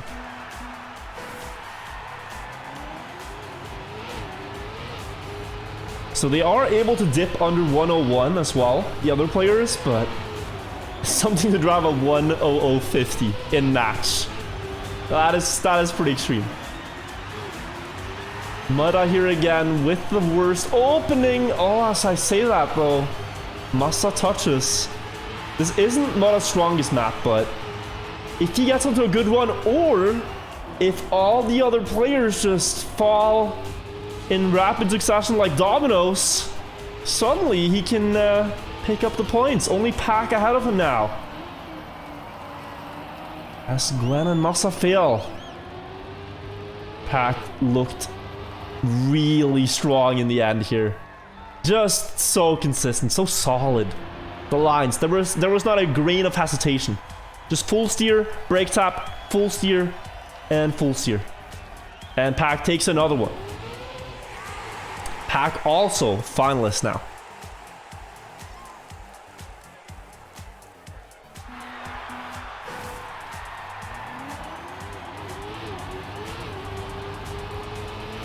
Could he beat Masa on his best map, Pack? He has some bangers later on, like Poolside, so he's able to do this. It's looking great for a 3-0 on the day in the overall scoreline. Here, half a second behind on the start, and there's actually Muda, who's best able to keep up with Masa this time. Even not just keep up. He leaves Masa out of the field of view. So far, wide setup for the dirt from Muda to try to get a good line here. A lot of speed on the platform. And he does manage that. Masa fails as well. So now this is Muda's chance to make something happen in the ending. First time going up to it in first place. Wide setup, almost touching the scenery, and no! Muda crashes in the ending. Is it going to be Pack then to secure the win? Pack crashes. Where's Masa? Oh, too far away. It will be Pack taking on the edge, although it looked over there. Pack actually takes it. GG's.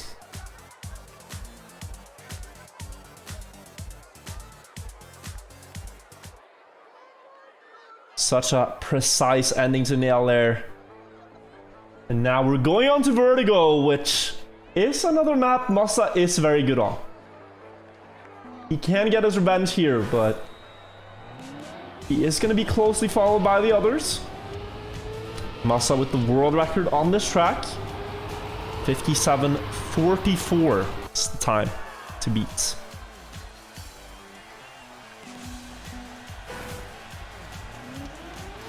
But we also know Gwen. On stuff like this, he's insane. There's a French map builder called Serrator, who builds maps every year for his Serrator Cup. And Gwen tends to do really well in those cups. And the maps kind of look like this one, with just pipes and obstacles all over the place. So this is something Gwen is really well versed in and can be consistent on. Setting up for the drift here, for example. A little bit wider than Muda, though, who has to lead for now, but the speed onto the freewheeling. Beautifully done. And he is going to keep up. They're coming up to the ending. 2 more pipe turns to go. The first one very sharp, and look at the speed Gwen dares to go for that with. And now the reactor booster pipe, where Gwen still staying in the first place, though. Muda, oh, better landing, and he snipes it.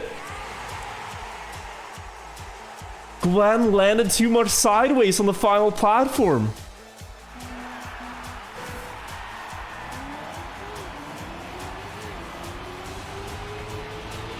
And that gives Muda the round win.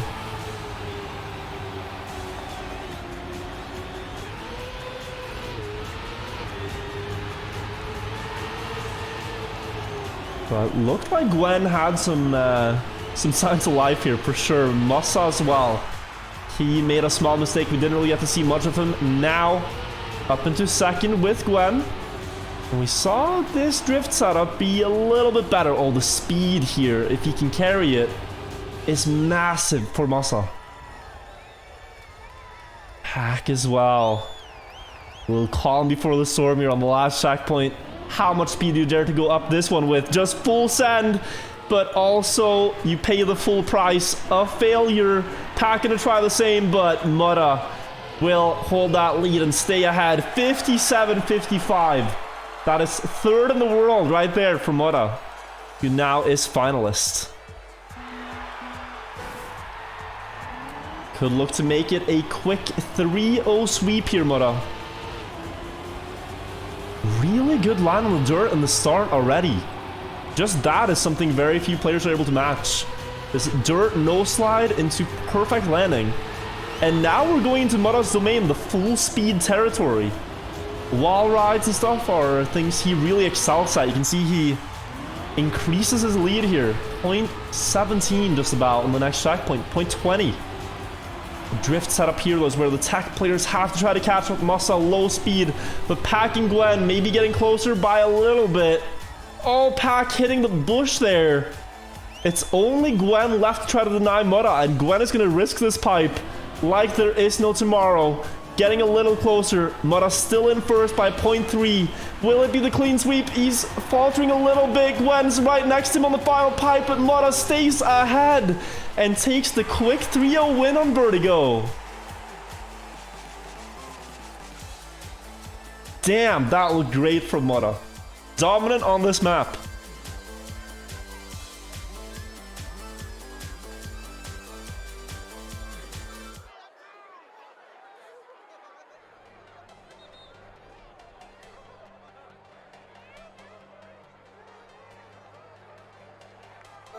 Now we are back on Poolside, and I said to you guys, I expect we might see 2 world records this match.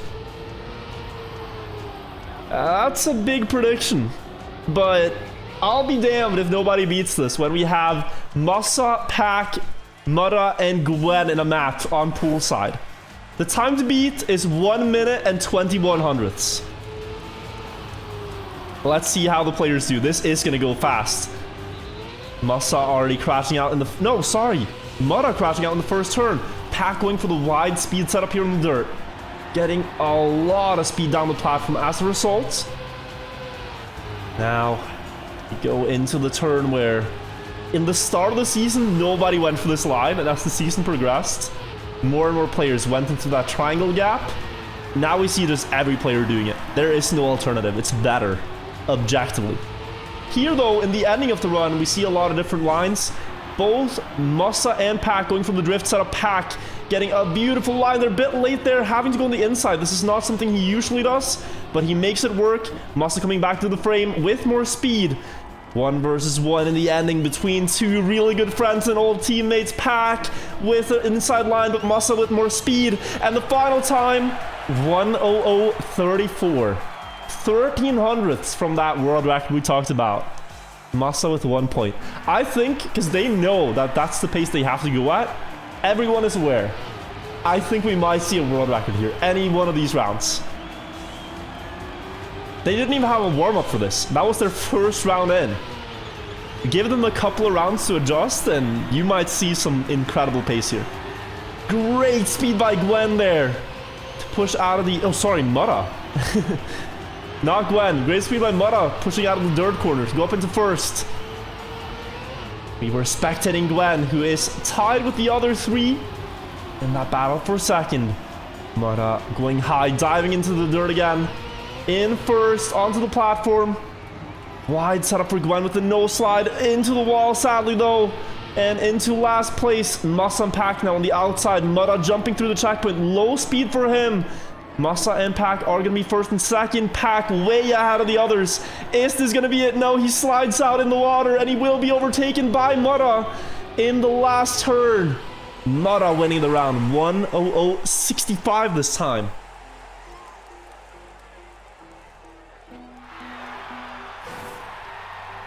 Third round in then. Still yet to see the fireworks from Pack, I feel like. Who, I think would be the player to do it. He got world record here on 6 laps in a live match. He also was very close to world record in the playoffs when this was 1 lap 2. So now in this match, I think we hope to see something similar. So in this round, he's actually last right now. That's where the level's at. Everyone else is also keeping up with that standard. Masa, Muda, and Gwen going into the last turn now. Sorry, not the last turn, the last platform turn before we go to the water. Muda and Gwen on the right side. Masa and Pack on the left. Muda still in first before the drift setup. Muda staying in first with the grip. Masa trying to catch up Gwen. Going a little bit too wide in the water. And it will be either Muda or Masa here on the line. Muda taking it by 3 hundredths. And also with that time, he's just 3 hundredths behind world record. 1:00:25. They are so close to it. And Muda is now finalist with that run. Could Muda be the first player to win this match? If he wins here, he would be.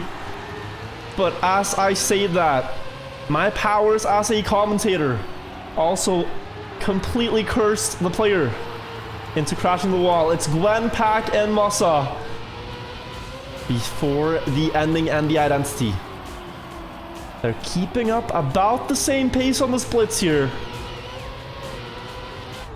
Need to see a good slide approach here from Pack if he wants to stay ahead of Gwen's no slide. And Gwen DNF, so Gwen has made a mistake.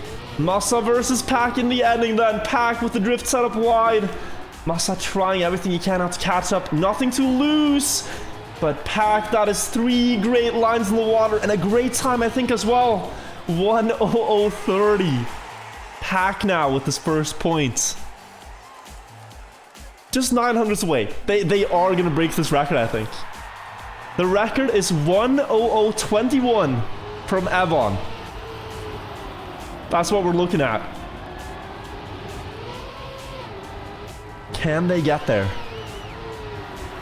Muda going for the wide line in the dirt. Look at the speed he carries on the exit. And then he releases to stay in the lower gear. Very good line there from Muda. Wow. Going up into first now. As the finalist high on the platform there to carry the speed into the checkpoint. And now a late dive from the dirt to get more speed again. But Gwen with the inside line staying just even. All the players accelerating to the next corner is Pack ahead of Gwen and Muda. Gwen going for the jump, but he misses it. Pack in first. Muda just has to beat Pack here, and he wins the match. Pack going a little bit wide. Muda sliding a little bit on the platform, almost crashing the pillar. More speed, but it's going to be Pack on the line. 1:00:34 this time. And Pack is also finalist now.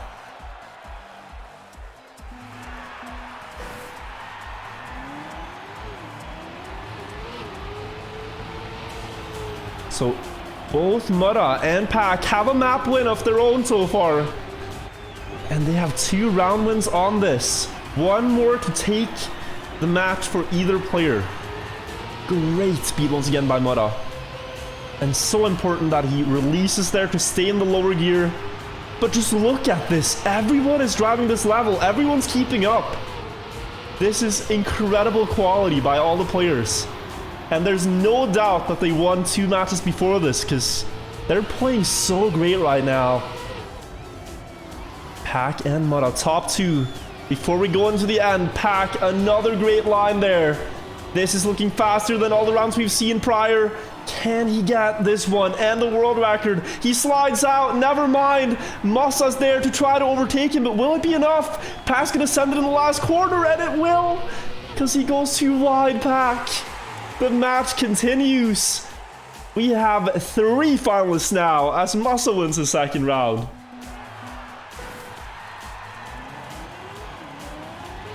And this is not decided yet. Oh, a big mistake from Pack in the first corner. As he crashes there. Huge opportunity for the others. Muda again. Can he get anything out of this line? The others know about this, but they find it too risky to go for. He's one of the only players that dare to go for that. It only saves just a little bit. Muda still in first here. A 10th ahead of Masa, 3 tenths ahead of Gwen.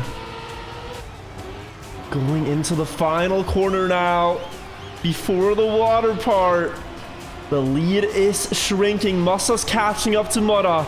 Into the final water corner. This is not really world record pace, but it is certainly an incredible battle. Masa with a little bit wider of a line. Muda might take this one on the line. 600th of a second, and he will. Muda with that wins the match and is successfully the first player to qualify into day 2 of the tournament. I can't believe we didn't see world record, honestly. We had world record pace after world record pace, but in the end, the record stands. But they drove incredibly fast.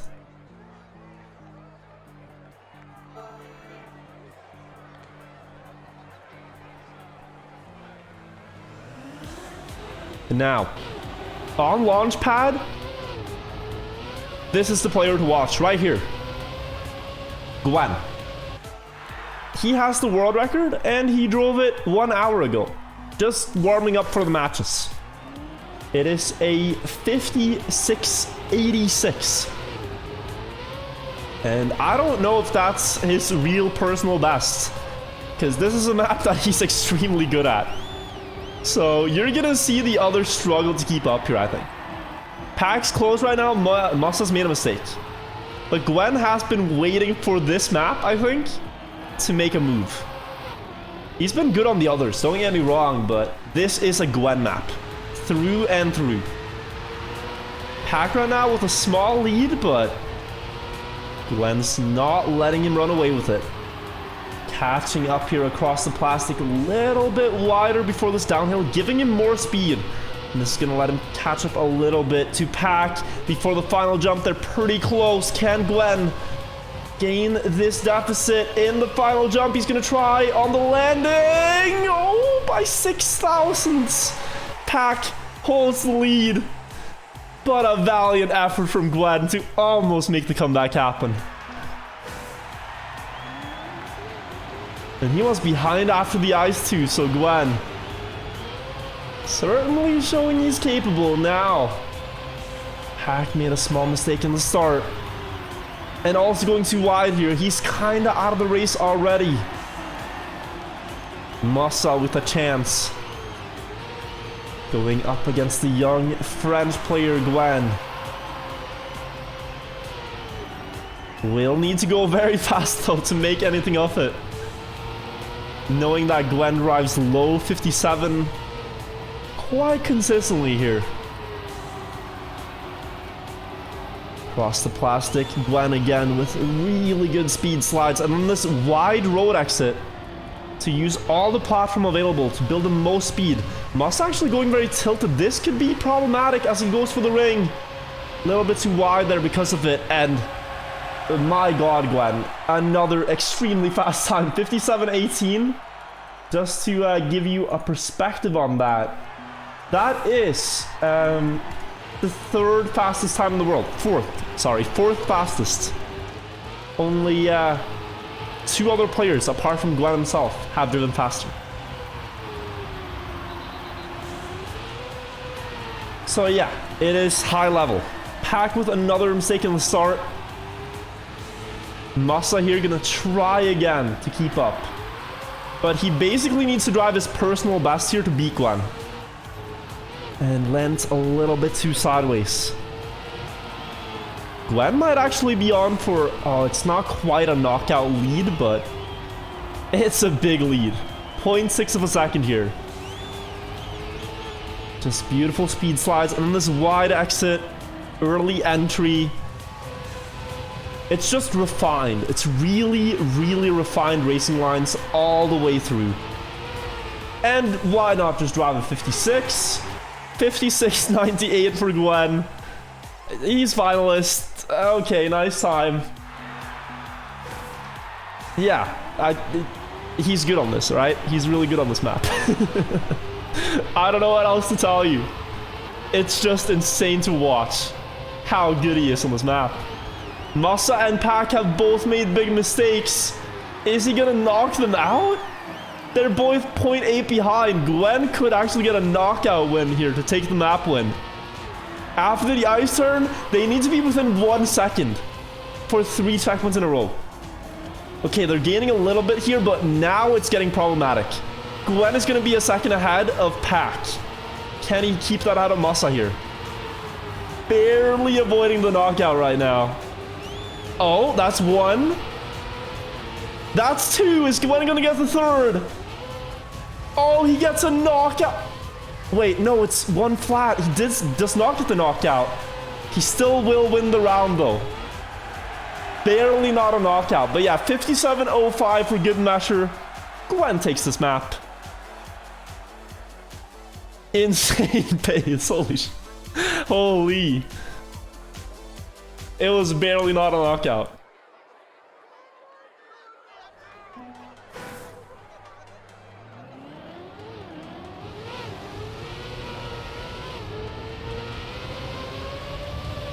All right, both holes.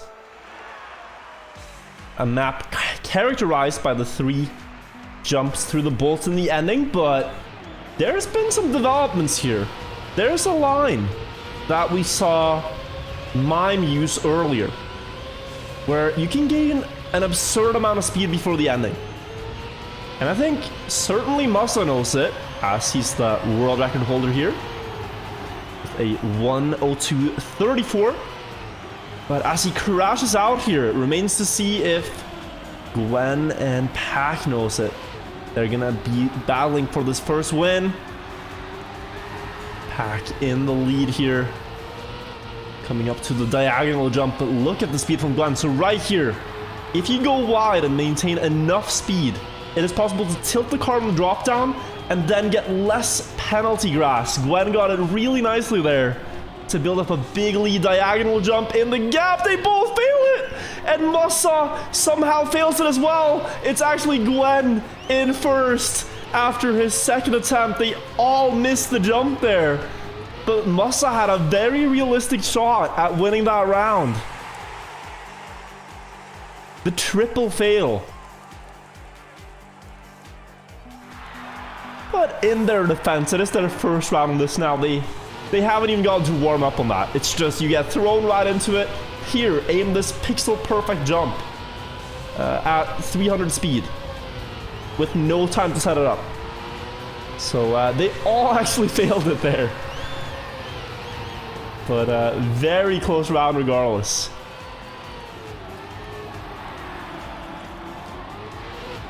Gwen versus Masa now.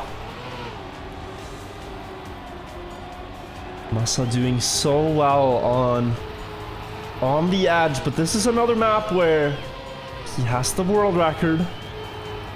And he's looking really good, apart from that early mistake. Does get the drop down tilt again, but Gwen, look at the speed, so much better. A little bit wider here. He's gonna have a very tough line to aim. Does get through it. Is that more speed for Gwen? Just barely. This is gonna come right down to the ending. Who has the most speed on the final jump? Gwen just a little bit ahead, and though Masa tries, it is 200ths in Gwen's favor to get a second one in a row there. And Gwen now is just one round away from beating Pack and Masa and successfully qualifying to the second day. One round is all it takes for Gwen to make this happen.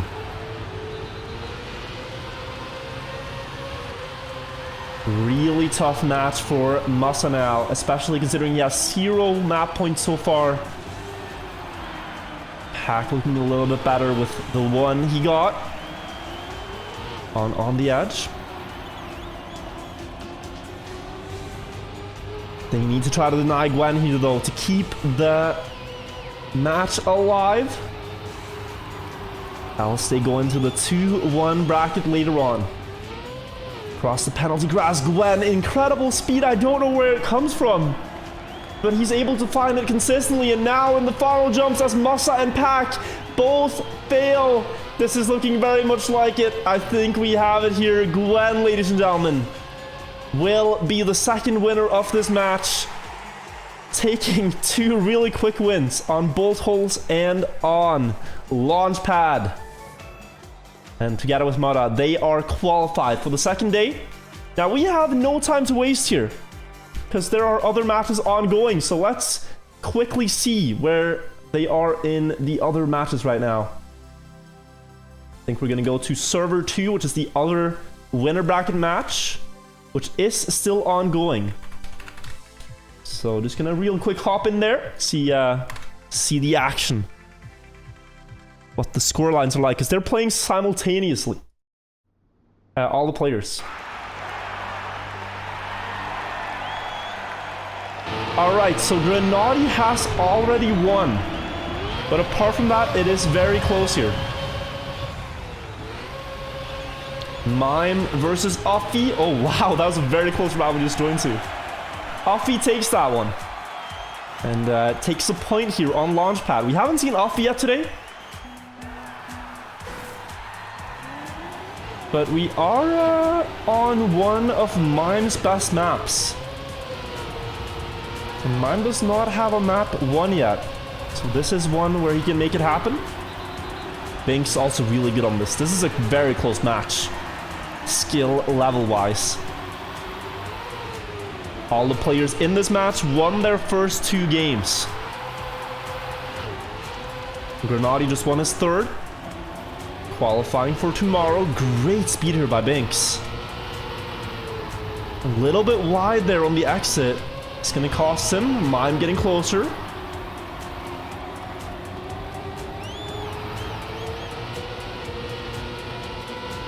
Very close fight here before the last jump. Who will get the best reactor lineup? Binks having to release a lot. Might have crossed the ring there. No, he comes back, but Mime has more speed, and Mime takes it by just 0.05 of a second.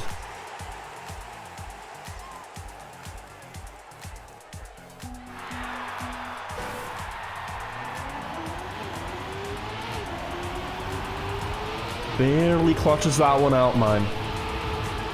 And still that is 0.3 away from his personal best.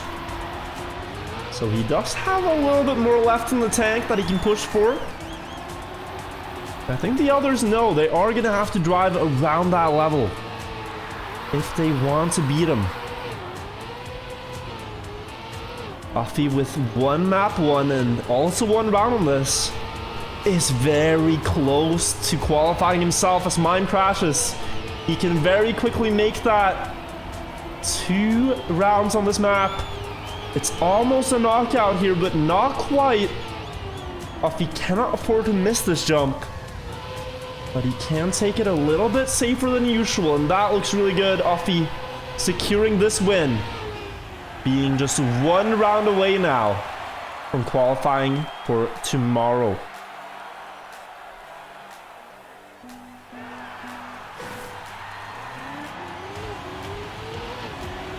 Offie too wide here. Oh, loses the grip, losing 0.4. And that now gives Mime a great opportunity to make it a 2-2 scoreline against Offie. Just needs to beat Binks here. He has a very wide setup on the ice slides. Not the ideal lineup, but that is a great turn from Binks. You could just see he used every single pixel available on that platform. All the space given to him. And used it to build speed. So he's getting closer. It's 0.2 of a second.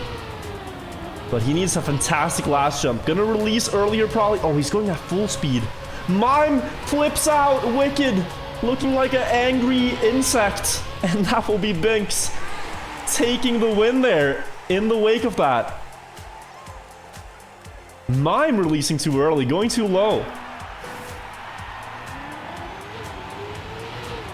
And that was a great chance to win with Offie out of the picture. And now, after falling off the platform, he insta-retires. Leaving it to Binks and Offie in a 1 versus 1. Binks has to beat Offie here to keep the match alive. If not, then Offie moves on to tomorrow, and Binks is going to have to try again in the 2-1 bracket. It looks like it here, as Offie will get 1 checkpoint. That's going to be in the knockout. Oh, not quite the knockout zone. This one might be. That is 1. That is 2. And the last one, he gets it. Offie wins by knockout. And with that, qualifies for tomorrow together with Grenadie. So Gwen, Muda, Offie, Grenadie are confirmed already. But there's the 2-1 bracket going on right now. Or sorry, the 1-1. Gonna quickly take a look at that, see if there's any of those matches still live. There probably are. Let's real quick check what we got. I think maybe match... We'll just try, see if there's anything. Because at this point, the matches should be concluding. Very soon. Very, very soon, the matches should be over. Maybe this is still live? Just checking.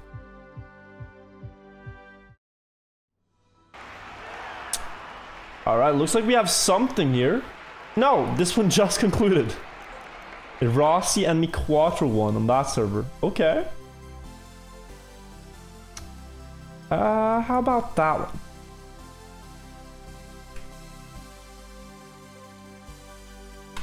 Okay, this one looks like it's still live. Gonna check though. It's hard to keep track of everything because it's so much to keep up with, all the matches. Do we have something here? Evon has 1 and is qualified, and Spam takes a 2nd point here whilst having won a map. So this is the players who won a match and lost a match. And Spam flips out in the start.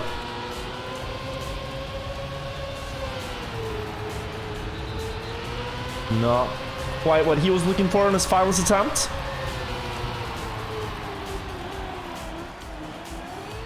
Hugo and Hedra both with a shaky approach here.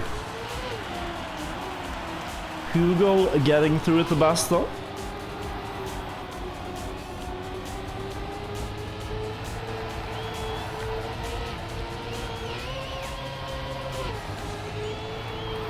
We'll see if he can get the end line here. Cross the penalty grass. They are going to go for that release, but it's not really working out for Hedra. Hugo will try to make it through, but he crashes and he does not continue instantly. Big mistake. And is Spam actually going to win this? Spam is suddenly ahead after flipping upside down early in the round. Never mind. As both the other players make a mistake, he takes that. And I think we are now live with Round 4 of the mid-season invitational. This is the 2-1 bracket, so all the players have won 2 rounds and they've lost 1 round, meaning that if you win 1 more here, you are through to the second day. Just need to beat 2 of these players in this 1 match. Rossi here starting out with a bit of a bad run, clipping the corners, and the start is not what you want to do. So he loses ground to the others. Spam and Mime in first and second. So Masa here trying to build up a lot of speed before the ice, gonna catch up, filling the car into the ice slide. The ending here, 3 very precise ice slides on Icy Snake. Look at how close this battle between Mime and Spam is. Mime going wide, and he will remain ahead with a great last ice slide, taking the first round of the match.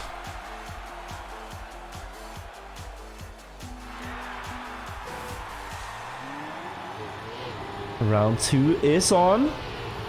Nobody going for the extremely risky start line, and you can see why. This is already hard enough.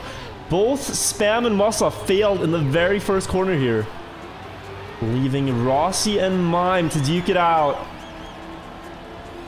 1 versus 1. Rossi went from having the worst start to the best one. But here Mime quickly catches up. Across that platform. Now into the dirt. Very low approach from Mime. Not gonna carry a lot of speed to the snow here. Will be equal to Rossi though. But a late approach into the second ice slide gives Rossi the upper hand. But Mime here, great approach for the last one. And that is gonna be the difference maker. That's gonna be Mime with 2 quick round wins back to back. And only 1 more necessary here to take Icy Snake. This is what we talked about getting adjusted very quickly. You need to be ready when it starts, because Mime here is just about done with the track. It needs 1 more. And players like Spam have not really gotten much more than out of the start here. So we have that 1 run to the ending. This time it is Mime who makes a mistake. Quite a costly one. 0.5. Behind Masa's start, who looks to be on a very fast run here, stretching the field out. Spam not able to keep up, but maybe he can make something happen in the ice slide. Masa with a very good setup actually. He's gonna extend his lead if he hits this angle. Sets it for the last one. That is Masa's round any day of the week, and he will secure that with a 53.46. Just about tying Mime's best time. Putting himself on the board. This also gives everyone a little bit more time to get comfortable. And Mime will give them even more time, crashing out there on that grass turn. The angle can be very hard to predict once the car gets reactor grip. It's different, and it kind of snaps you into an angle. Mime not ready for that one there. Into the wall. Masa also crashing just a little bit. And Rossi with a huge opportunity here for his first point. But Spam is so consistent at this. Has not really failed the end. And has been very consistent at doing solid runs here. Rossi is going to go for that standard 2. What an angle he goes for here. Will he be in time for the last slide? Looks a little wide, but good enough to hold first place, and he takes that one. Also getting 1 of the 3 necessary points to secure this map win.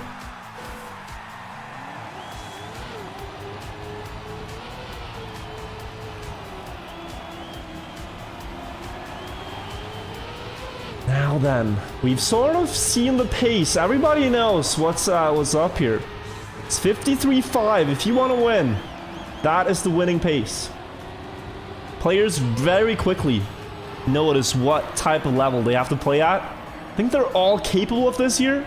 It's just very hard to execute. Into the first round.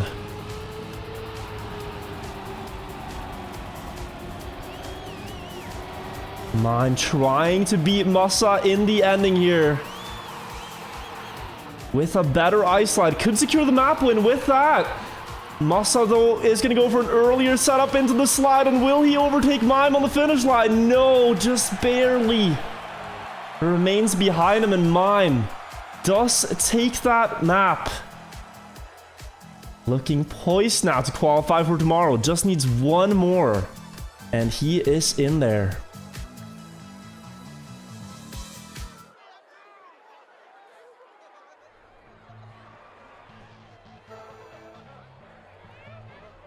Pole party. Looking at this field, a great map for Mime. Also a great map for Masa. One to look out for here. The round's gonna be extremely close. Because this map does not really have a lot of space where you can get creative. There are other tracks where the racing lines are a bit more versatile. You can do a lot more. Here, you really just want clean tech slides and as close to the walls as possible. Just look at the risks the player's going to take here. Mime in the lead after the first slide. Now almost getting a perfect dirt entry. Getting a little bit too comfortable though with that line. It's a bit too much. Rossi and Masa here. And Masa towards the ending can make something happen for sure. With two great tech slides in the uphill and around the pillars. For sure not over yet, but Rossi with a huge opportunity to close this out. Just needs a good timing on this last drift, and now nice precision in between the poles. And he's good enough to take it. Rossi winning the first round. World record here, a 57 flat exactly. So Rossi there, just 0.29 behind it.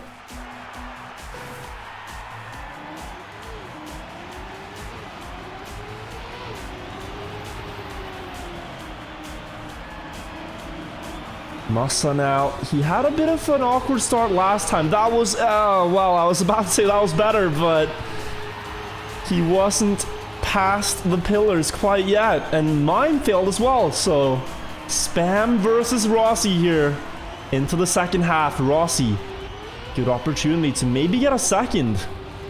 He's been looking to prove himself in the Challenger League, Rossi. Now against 3 Trackmania Grand League players, 1 league above his own. Certainly the underdog of the match, but if he gets another one here, he's finalist. And then one more and he has a map, and Spam will crash out before the ending. Just needs to be precise now. Just thread the car through the gap, and Rossi will take a second. One more needed for the map win.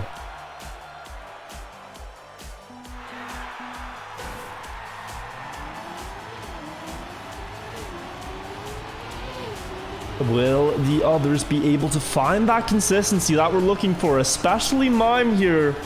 2 crashes in 2 rounds. This time Masa will make it and Mime will make it. We have a way closer round on our hands. Mime into the dirt now. We mentioned he was one of the fastest on paper. So is Masa. But consistency has been the big issue for them both. Very close fight between all the 4 players here. Masa just a little ahead of them. Rossi too wide here perhaps. Unless he can get a good dirt exit to compensate.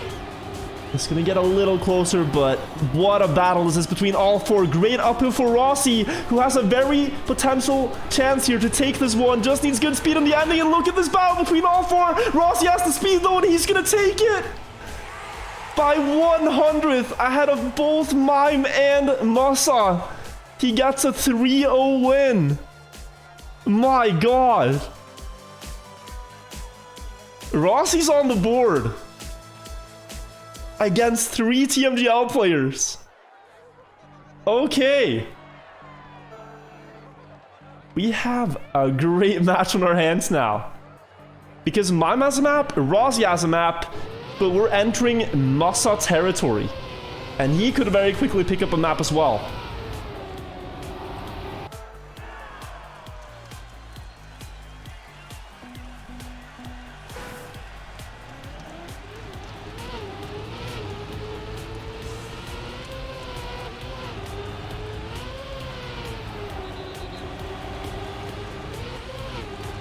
Let's see in the first round. We know Masa can drive faster than this than just about anyone.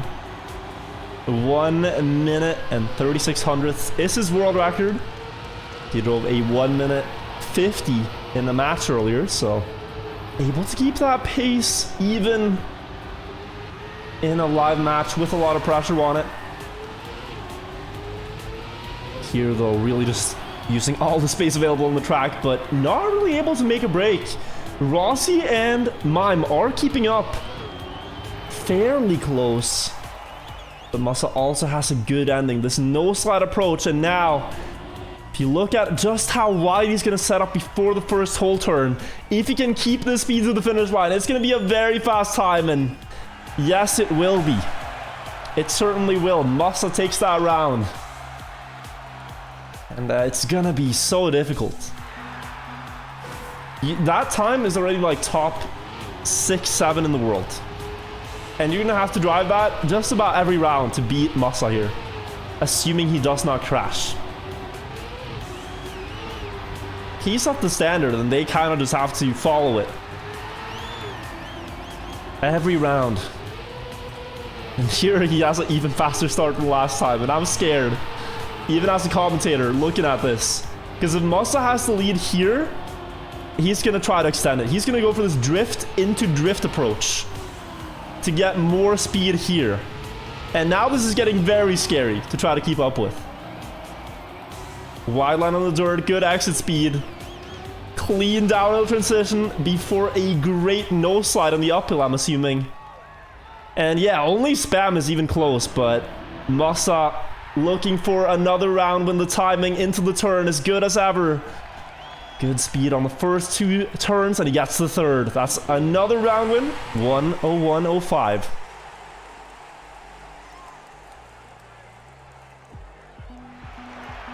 Can anyone match this or keep up with it at all? Spam was close, but the ending line is where Masa gains another 2 tenths.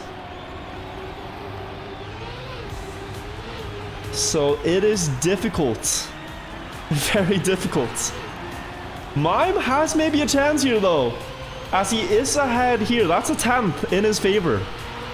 Can he build on that to try to beat Masa?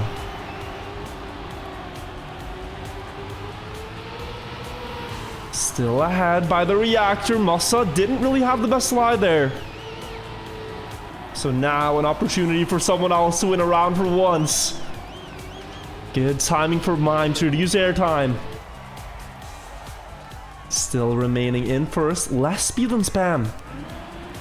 Just getting a little closer. Comeback is within reach.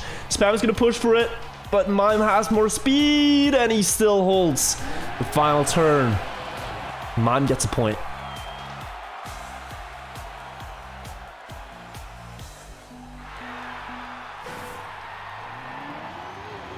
And it's not unthinkable that Mime could also close this out here. That was a good time. It was on par with around what Masa's driving. But Masa still has the potential for way more. Rossi hits the wall in that downhill, leaving Spam and Mime in first and second. Masa just a little behind that again, but looks like it won't be for long. He's going to try here, Masa, to come back. This quick drift into drift strategy, saving probably no more than a few hundredths. But he knows this track better than anyone, Masa, and I think there's a good reason why he does it. Good speed in the downhill, now the no slide. Oh, very wide there. Spam still in the lead. Will Masa get a Masa ending? To snipe this, Spam crashes. Masa full committing with the speed, and he's gonna crash as well. Mime snipes it.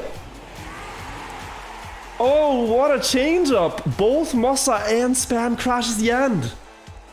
And Mime takes that.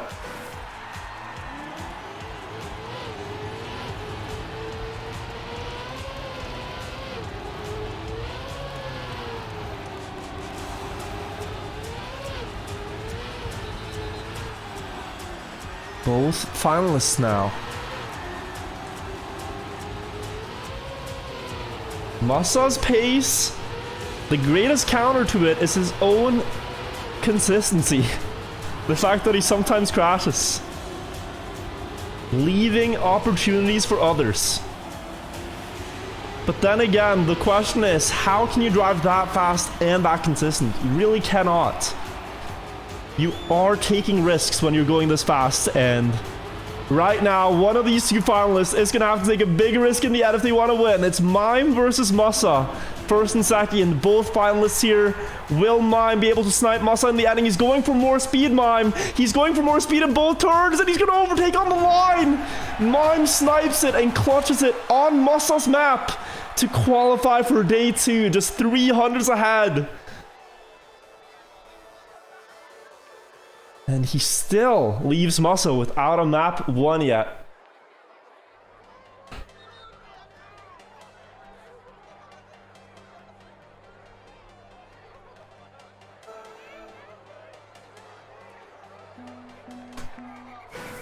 Rossi won on Pole Party.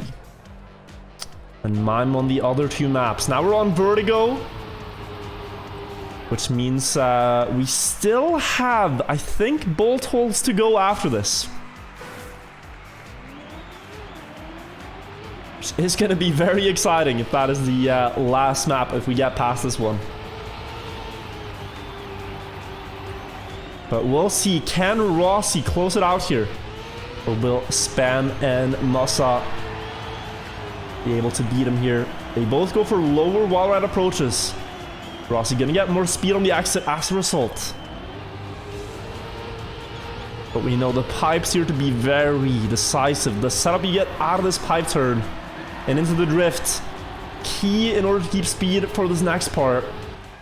Rossi committing, going full speed, and he will stay ahead of Masa with that. 2 more pipes to go here on the map. Masa, the world record holder, might try the fancy strategy that we have seen, where you go underneath the pipe, he flies off in an attempt to risk it, and Rossi will secure the first round on the map, 57.97. Just 2 more to go here for Rossi to qualify.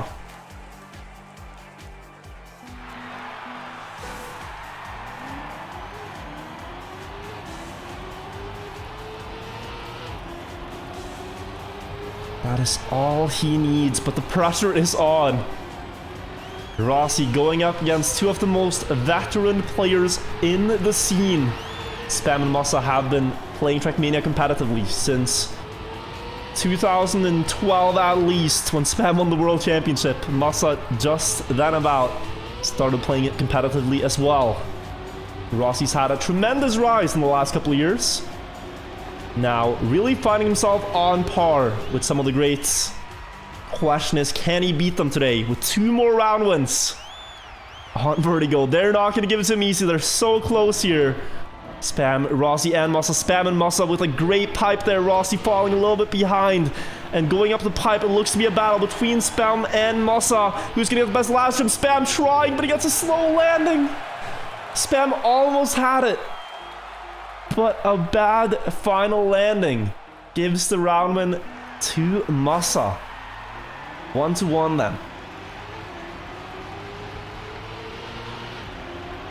Very close there. And the times they're driving, considering they're not doing this pipe strategy in the end, is just about world record pace. If you do the world record strategy in the end, that checkpoint was fast enough for it, so...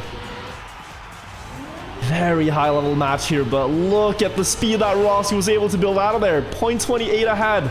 Does he get the drift setup? A little bit worse than Spam, but enough to remain ahead. Just a quick brake tap before the slide, and Rossi's gonna extend this lead. He has more speed than Spam. And Masa's crashed out. This could be the second for Rossi. Just needs to get a good pipe. That's a great entry. Stays on it, half a second ahead of Spam. Spam flying off. Rossi just needs to stay on, but he flies off as well. Will make it to the top, but Masa is maybe within reach. 5 seconds will be too much to come back from. And Rossi takes that one despite a very shaky ending.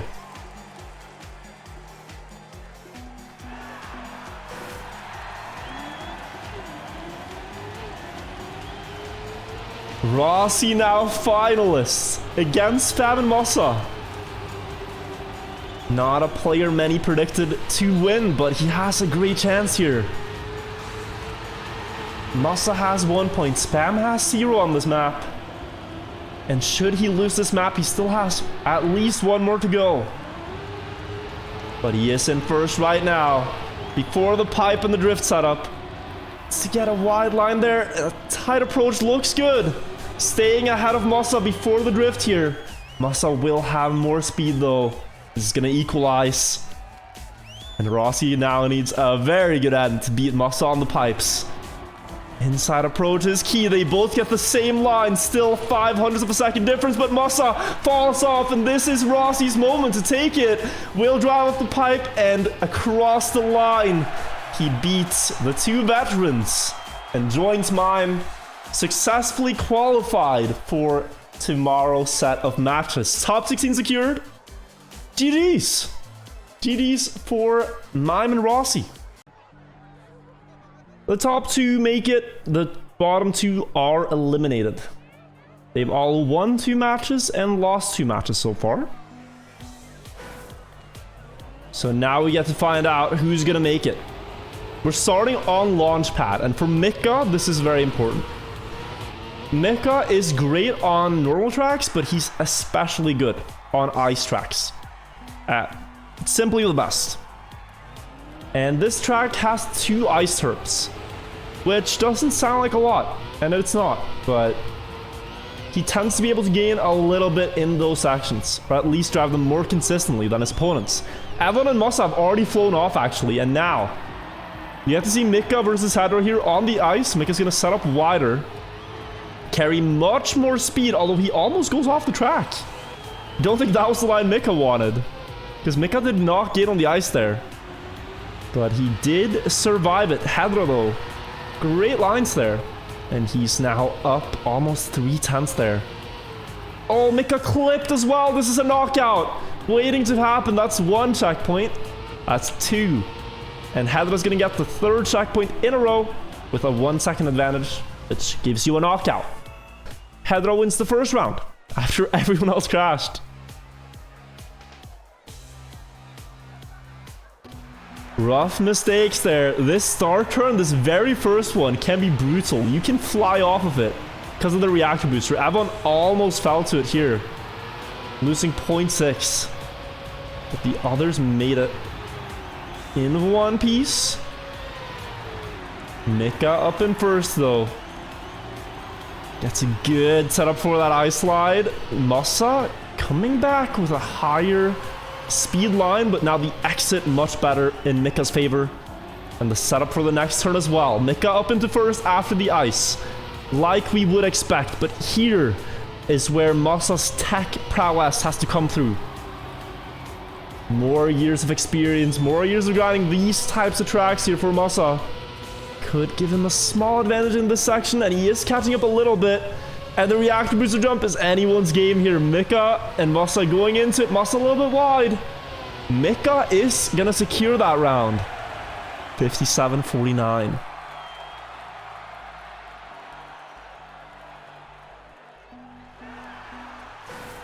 Need to see Avon survive the start here. We already see Hedra go off the edge, and Mikka had a wide line, so yeah, this is brutal. Not Mikka, sorry, Hedra and Masa both went off the edge. Avon and Mikka are the only who survived. Oh, very low speed setup here for Avon. Mikka with way more speed onto the ice, and if Mikka has more speed onto the ice, you can be sure he's gonna have more speed after the ice. Mikka 0.6 ahead now in just those 2 turns. That is a very fast run up front from the ice demon himself. Really just unbeatable on that surface. But even here, keeping that lead that he gained himself. Half a second ahead. Just needs to nail the jump. Oof. Bit low on the reactors. Still enough to stay in first. 2 quick round-ins for Mikka. He is now finalist here. And if he gets one more, he still has Icy Snake in the map pool that he could use later. Very good start. Was he the only one who got the fast start? Looks like it. The others lost quite a lot. Masa half a second behind. Hedra and Evon close, but not really keeping up. And now we need to see the ice turns. Mikka once again setting up into that perfect angle. Wide setup for the next turn, so he can exit with a lot of speed in a straight setup. 0.4 is the difference, but he also had more speed. I don't believe it. 0.47. Again, just casually gaining half a second there out of the start. Now he needs to keep it. Evon is going to try to get closer, and he is driving really fast here, Evon. Gaining in every single segment. Will it be enough for Mikka, though, to remain ahead? Only one jump to go. Evon's going to try everything he can to close the gap. Mikka maybe too wide. No, he has it. And Mikka takes the first map. 1 map point, 1 to go for the Ice Champion.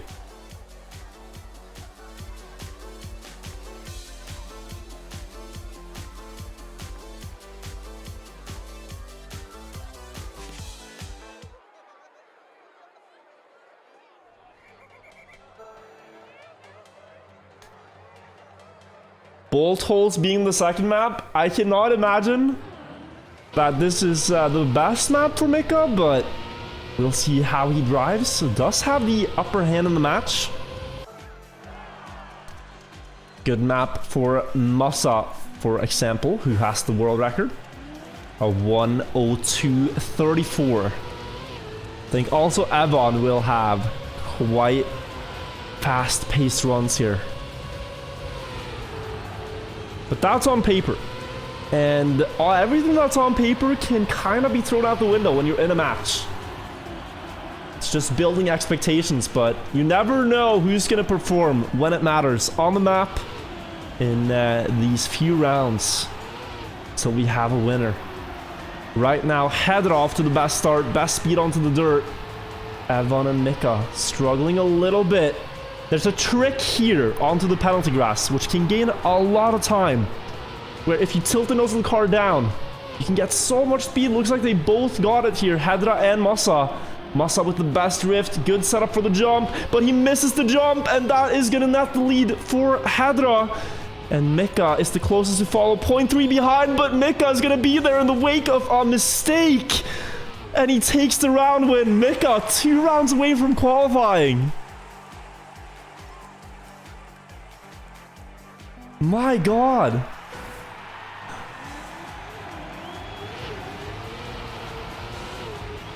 Consistency being so key right now, because everyone else failed.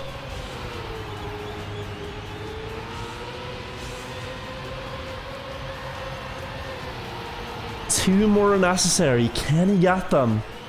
He is slower on pace. But a great run right now, almost crashing the reactor booster, staying alive. Hedra with really fast starts here. Gets a good drift too there, Hedra. This looks like a map he has been eyeing out, because he's driving much faster than everyone else. Can he get that tilted car on the penalty grass? Looks like he lost a bit to Mikka and Masa, who are chasing him down right now. Masa with a lot of speed. If he survives the jump, Hedra misses it. It's Mikka versus Masa on the final 2 jumps. Masa has the aim and should be able to secure it with the last one. Mikka missed it, but Masa gets it. That is the round win for Masa.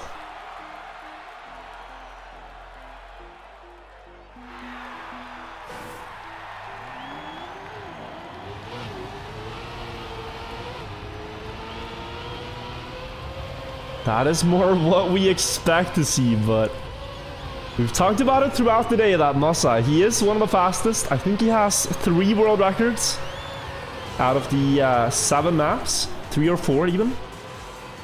But his live rounds can often be make or break. Either an incredibly fast run or a small mistake that puts him into last place. Evon here with a fast run this time, matching Hedra's very fast start in the previous round. But now this drop down onto the grass is so important to get right, and he lost a little bit of speed there. Hedra missing it. It's Evon in clear first before the jumps. Gets a great first jump. Now just needs to line up the second one. He's got that, and the last one should be in as well for Evon. Oh, barely. Almost missed it, but a great winning time. 1:02.53. That is within 2/10 of the world record. It's a really, really fast run from Evon. This is the closest map yet. Everyone has a point. Except Hedra, but I think he's going to get one very soon the way he's playing. Fast and quite consistently here. He's been showing the best signs together with Masa of high pace here. And he's in first right now. Once again. This time most closely matched by Evon, as Mikka and Masa have fallen quite far. Let's see who gets the penalty grass drop the best. You gotta tilt the car on the drop. That looks like in favor of Hedra, but Evon's getting closer. Hedra going a little bit wide on the drift. It's going to be a hard jump setup. Will he make it just barely? Closest round yet. Who's going to get the best last two jumps? Evon going very sideways. The Polish sniper is looking for it. Will he get it on the line? 5,000ths of a second apart. He almost gets there, but yes, Hedra does get his point now. And they're all even. Everyone has 1 point on the scoreboard. First to 3 wins the map.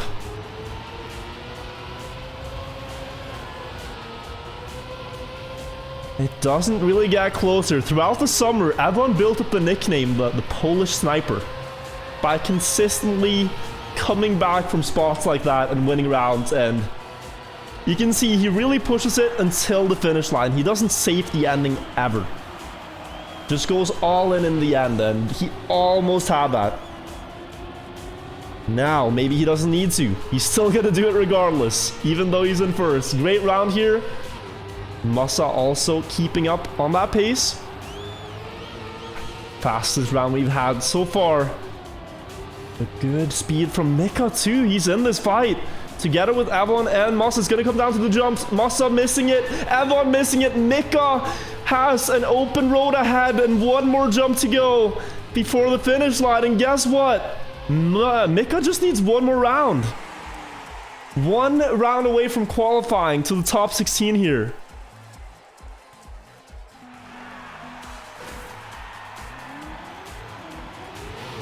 He is finalist. And it's not even an ice map. There's not a single ice block on this track. That is huge for Mikka. And he goes up into first here in this next round. Oh, that's low for Evon. He's going to clip. Mikka too wide. Going to have to respawn. Really, it's coming down to Hedra and Masa right now. Different lines. Masa with a little bit more speed. Hedra with the best third approach. Completely even as they land. You literally can't tell it's 2 cars by how close it is. Both even here. Hedra trying to go for a drift approach, but he's losing a little bit of ground here. And Masa gets that jump perfectly. It is going to be Masa now with the open road ahead. 1 jump to go. And Masa will be the second finalist here. 1:02.58. A very fast winning time as well.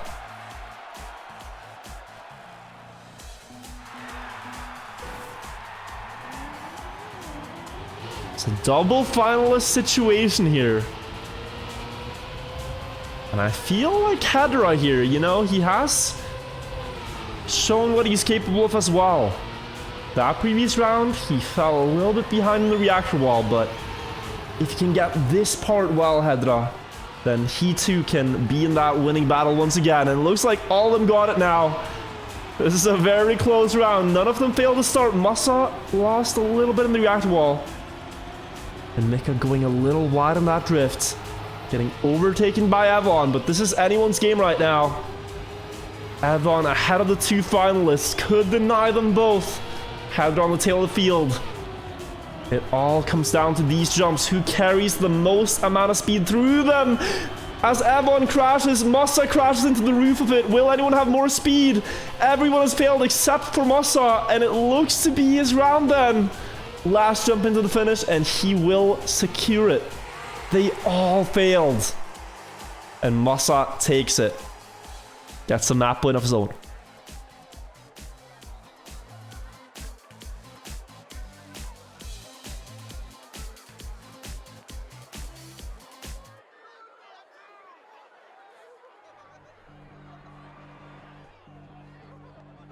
Now, Icy Snake has been decided as the next map.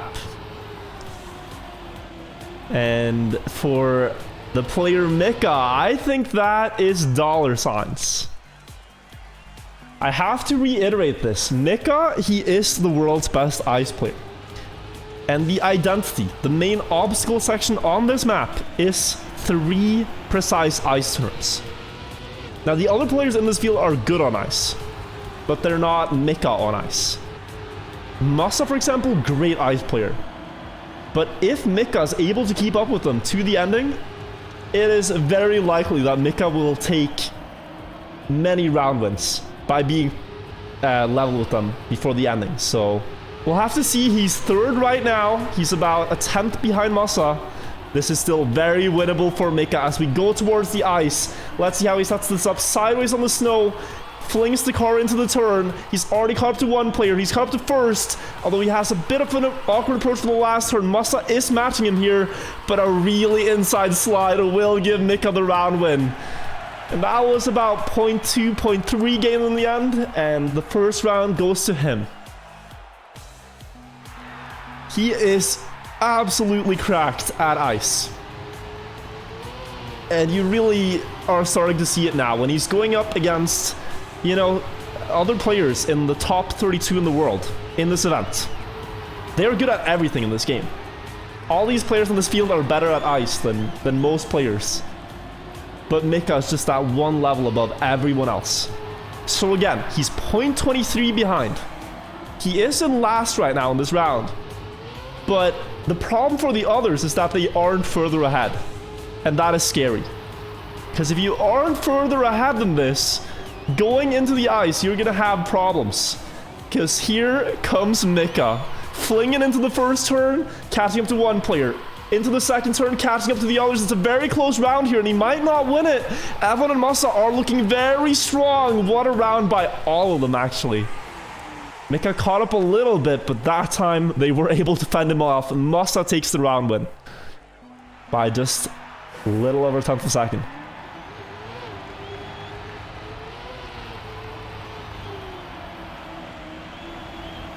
Oh, this time Mikka losing a little bit in the start again. This is what the others need. It's not just nice to be in the lead here, they need to build up a gap. Because there's a huge ice gap in the ending. 0.2 again is the difference. It still feels like it's not really enough. It still feels like they have a huge task ahead of them once they get to the ice because... Well, let's see here. Avon 0.34 ahead of Mikka going into the last checkpoint. Mikka with an incredible first ice slide. Going into the second one, early approach. Avon's still in first though. He has kept the lead. Mikka's gonna try his best, so will Masa, but it is gonna be Avon staying ahead. A great time as well. And he picks up a round. By the looks of it, Mikka can gain about a tenth or two in the end. If he's 3 tenths behind, it starts to feel a bit safer. That's what the other players have to work with. If he's in first, like right now, uh-oh, is what I'm gonna say.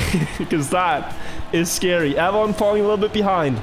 Hadra up in first, but Mikka has his fastest start yet. It's within, oh, was within distance.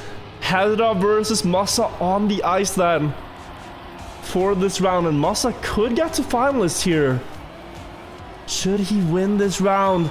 Great early approach on the ice. Does have a better setup than Hadra for the next slide. Good early release here. Masa looking poised to take this. Hadra with the inside line trying to snipe it. Will he get it? Oh, he crashed the finish line. Hedra almost, but he crashed the finish line instead of crossing it. And Masa takes it, going up into finalist. A great attempt. Just not enough to secure the win.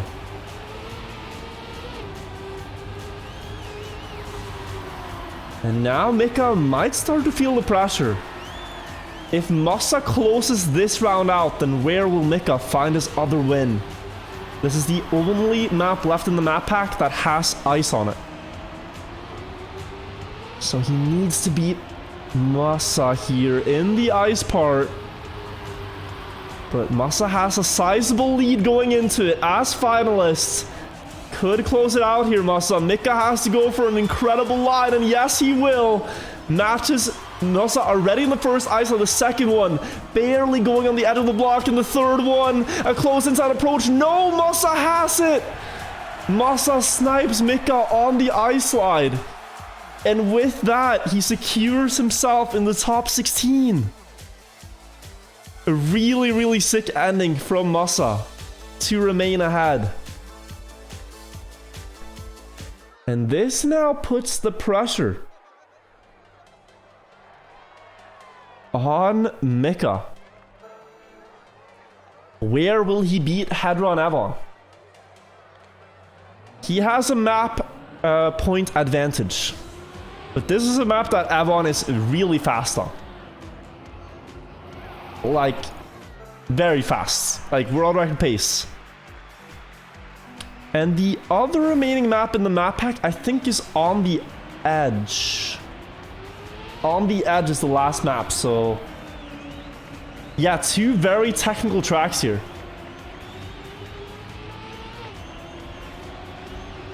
Actually, no, there are two maps left. There's Vertigo and On the Edge.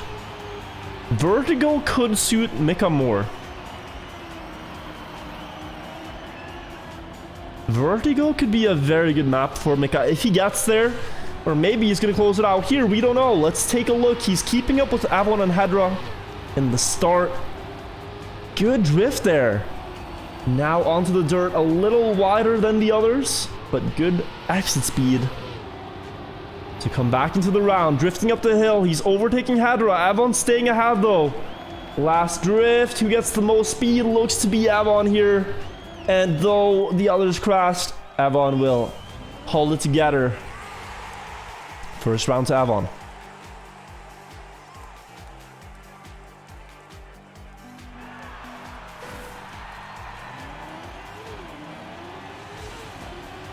Second round up. Avon losing a little bit in the start already. These hundreds start to matter at this level. Just those few hundreds in the start, but Avon will do a perfect tech slide to make it back into first.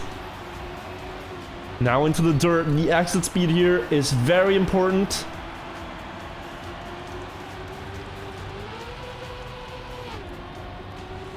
And he gets it good. Stays 0.23 ahead. On a very fast run here, Avon. Very difficult to keep up with him. Hedra trying his best. Getting a few hundredths in each corner, and Avon lost a lot of speed. Hedra has an opportunity to overtake and gets a good ending slide. Just needs to thread the car now in between the pillars. Considering Hedra here drove a 57.29, Avon was actually on pace for, like, nearly world record. The world record is a 57.00. Avon was close to the pace to reach that. Mikka crashed out in the start. Instant DNF. Very unfortunate there. Avon crashing out as well. This is a KO win for Hedra, who is going to go up into finalist mode now.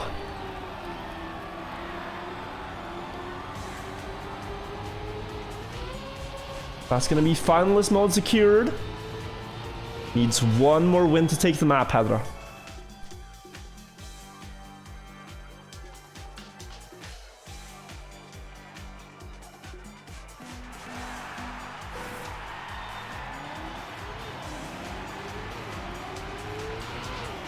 Great start to the round there. Just that first grass turn. Really, really good. Gives him a few hundreds. Avon, I think, clipped the hole. And now Hedra just has to try to beat Mikka on full tech here. The roles have been reversed. It is Hedra in the lead going into the tech part, and Mikka just DNFs. Sai was going to crash the dirt. Does not bother with it. Hedra 0.63 ahead. Looking for a win here to take pole party ahead of Avon, who probably was much faster on this map overall, but that does not matter when Hedra steps up when it matters and secures the rounds. One more here in the ending. Weaves in between and will take it. Hedra gets a map point on the scoreboard.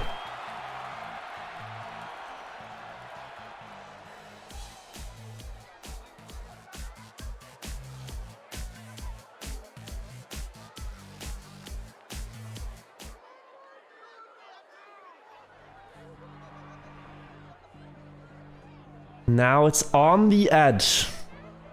A map Avon traditionally has done well on. Hedra, I'd say as well. But Mikka's a bit of a wild card here. Not sure how he will perform on precise tech maps.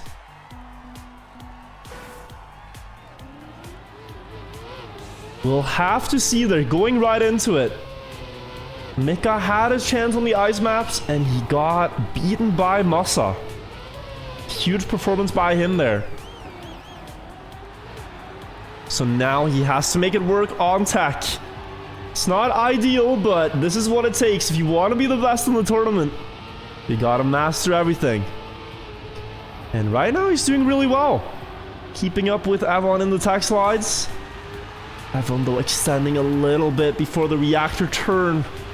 Hedral's getting this one really well before pushing in to this turn. Here you gotta reduce airtime.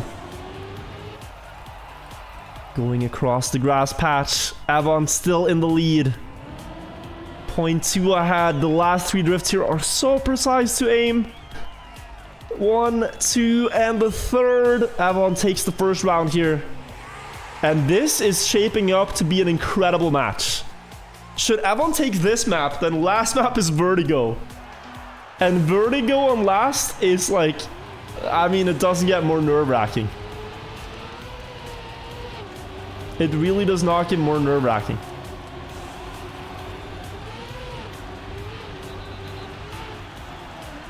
Still a ways away from that though, especially when Avon now crashed the start, leaving it to a French duel.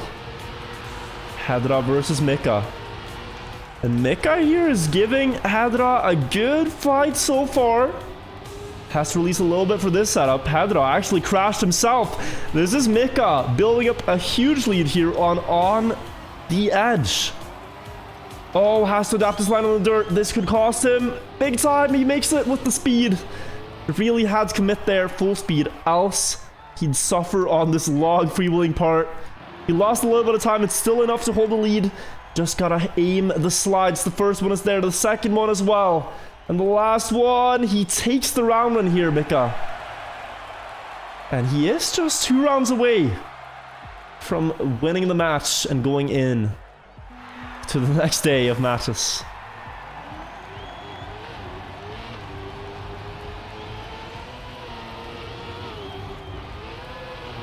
Different setups for the first drop down. Avon and Hedra certainly getting the best of it there. As Mikka loses about a 10th. But he is staying within distance here, Mikka. And things can still happen, of course. We've seen players time and time again crash the ending. Going for a lot of speed in those corners. Oh, and also that one. Sadly for Mikka though, he is the one to make the mistake this time. Avon versus Hedra onto the dirt turn. Important to keep the gear and snap back and reduce airtime on the platform drop. Avon looking pretty fast here again, going for around a low 101 time if he can survive the ending. Hedra has less speed, so he has to hope for a mistake from Avon, but it will not happen. He is solid as ever. And Avon 1 round away from securing this map.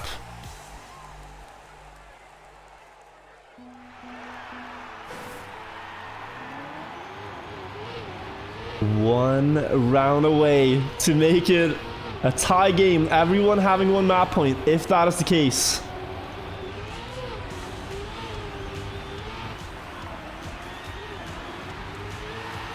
Hedra matching him here though in his first finalist attempt.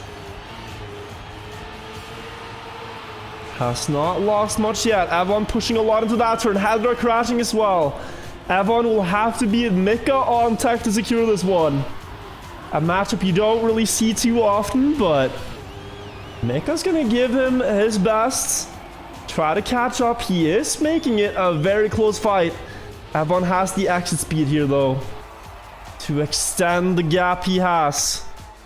Remain about 0.2 ahead, and now the ending 3 turns. Will Mikka land this? The first one is a mistake, and Avon, it's all in his hands now. He crashes. Will he hold it? No! Are you kidding me? The last turn before the finish, and Hedra takes it.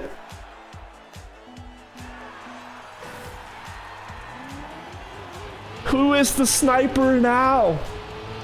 Avon losing it on the finish line. That has to hurt.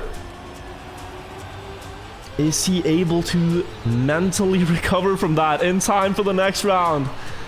Mikka has made an early mistake of about 0.3. But Hedra and Avon are in the battle of a lifetime right now. Into the tech part, this is where Hedra made the mistake last time. This is where Avon could make a breakaway. Good lines coming through. The gap remains. Avon has great speed onto the road, just needs to reduce the air time, and he gets that. Very fast run now for Avon, and a new chance at redemption in the end. These turns are really difficult and precise, though the first one's good. Can't afford to break that the second one, and that is going to be it. Avon takes this map, and we're going to the decider. We're going to Vertigo to decide it all. The final map. Masa's made it through, but either Avon, Hedra, or Mikka will join him for tomorrow's set of matches.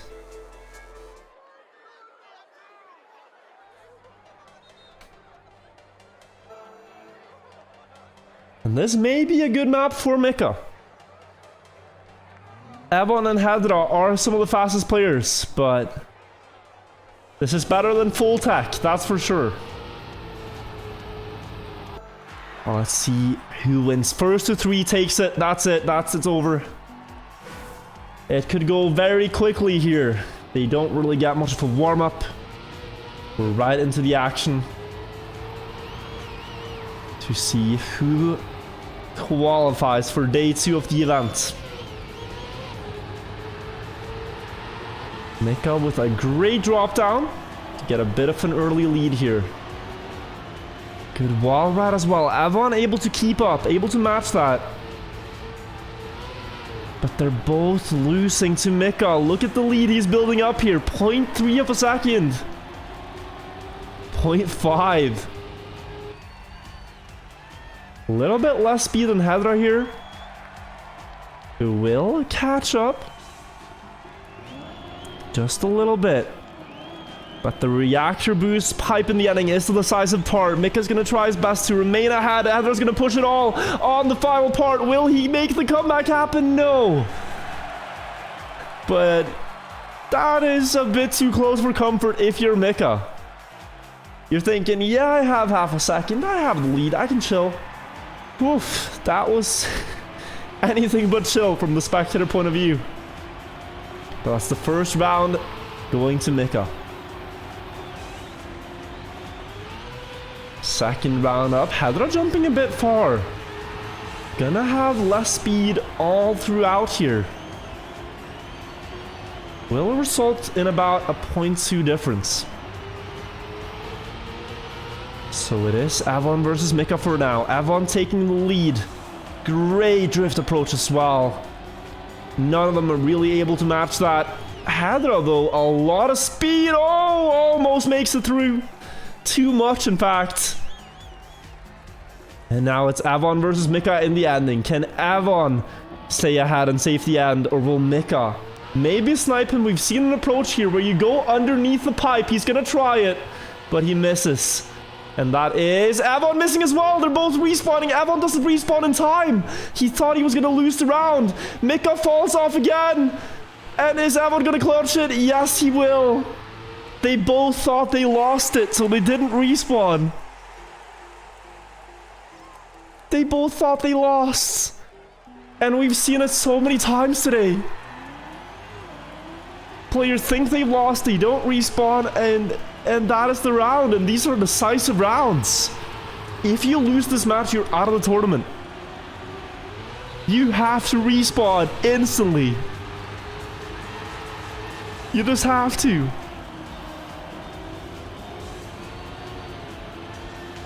One to one. Mikka with one, Avon with one. Hadra in last right now. If he doesn't win, then someone will be finalists. Can he equal the scoreline? This turn has been a struggle. Now he makes it. Everyone has good speed. You gotta full risk the end if you want to win this now. Hadra setting up for the inside line. Great speed. Mikka falls off a little bit. And Hadra tries his best, but he falls off as well. Avon is gonna almost fall off too, but he makes it. Avon is finalist. One round to go for Avon to qualify for day 2.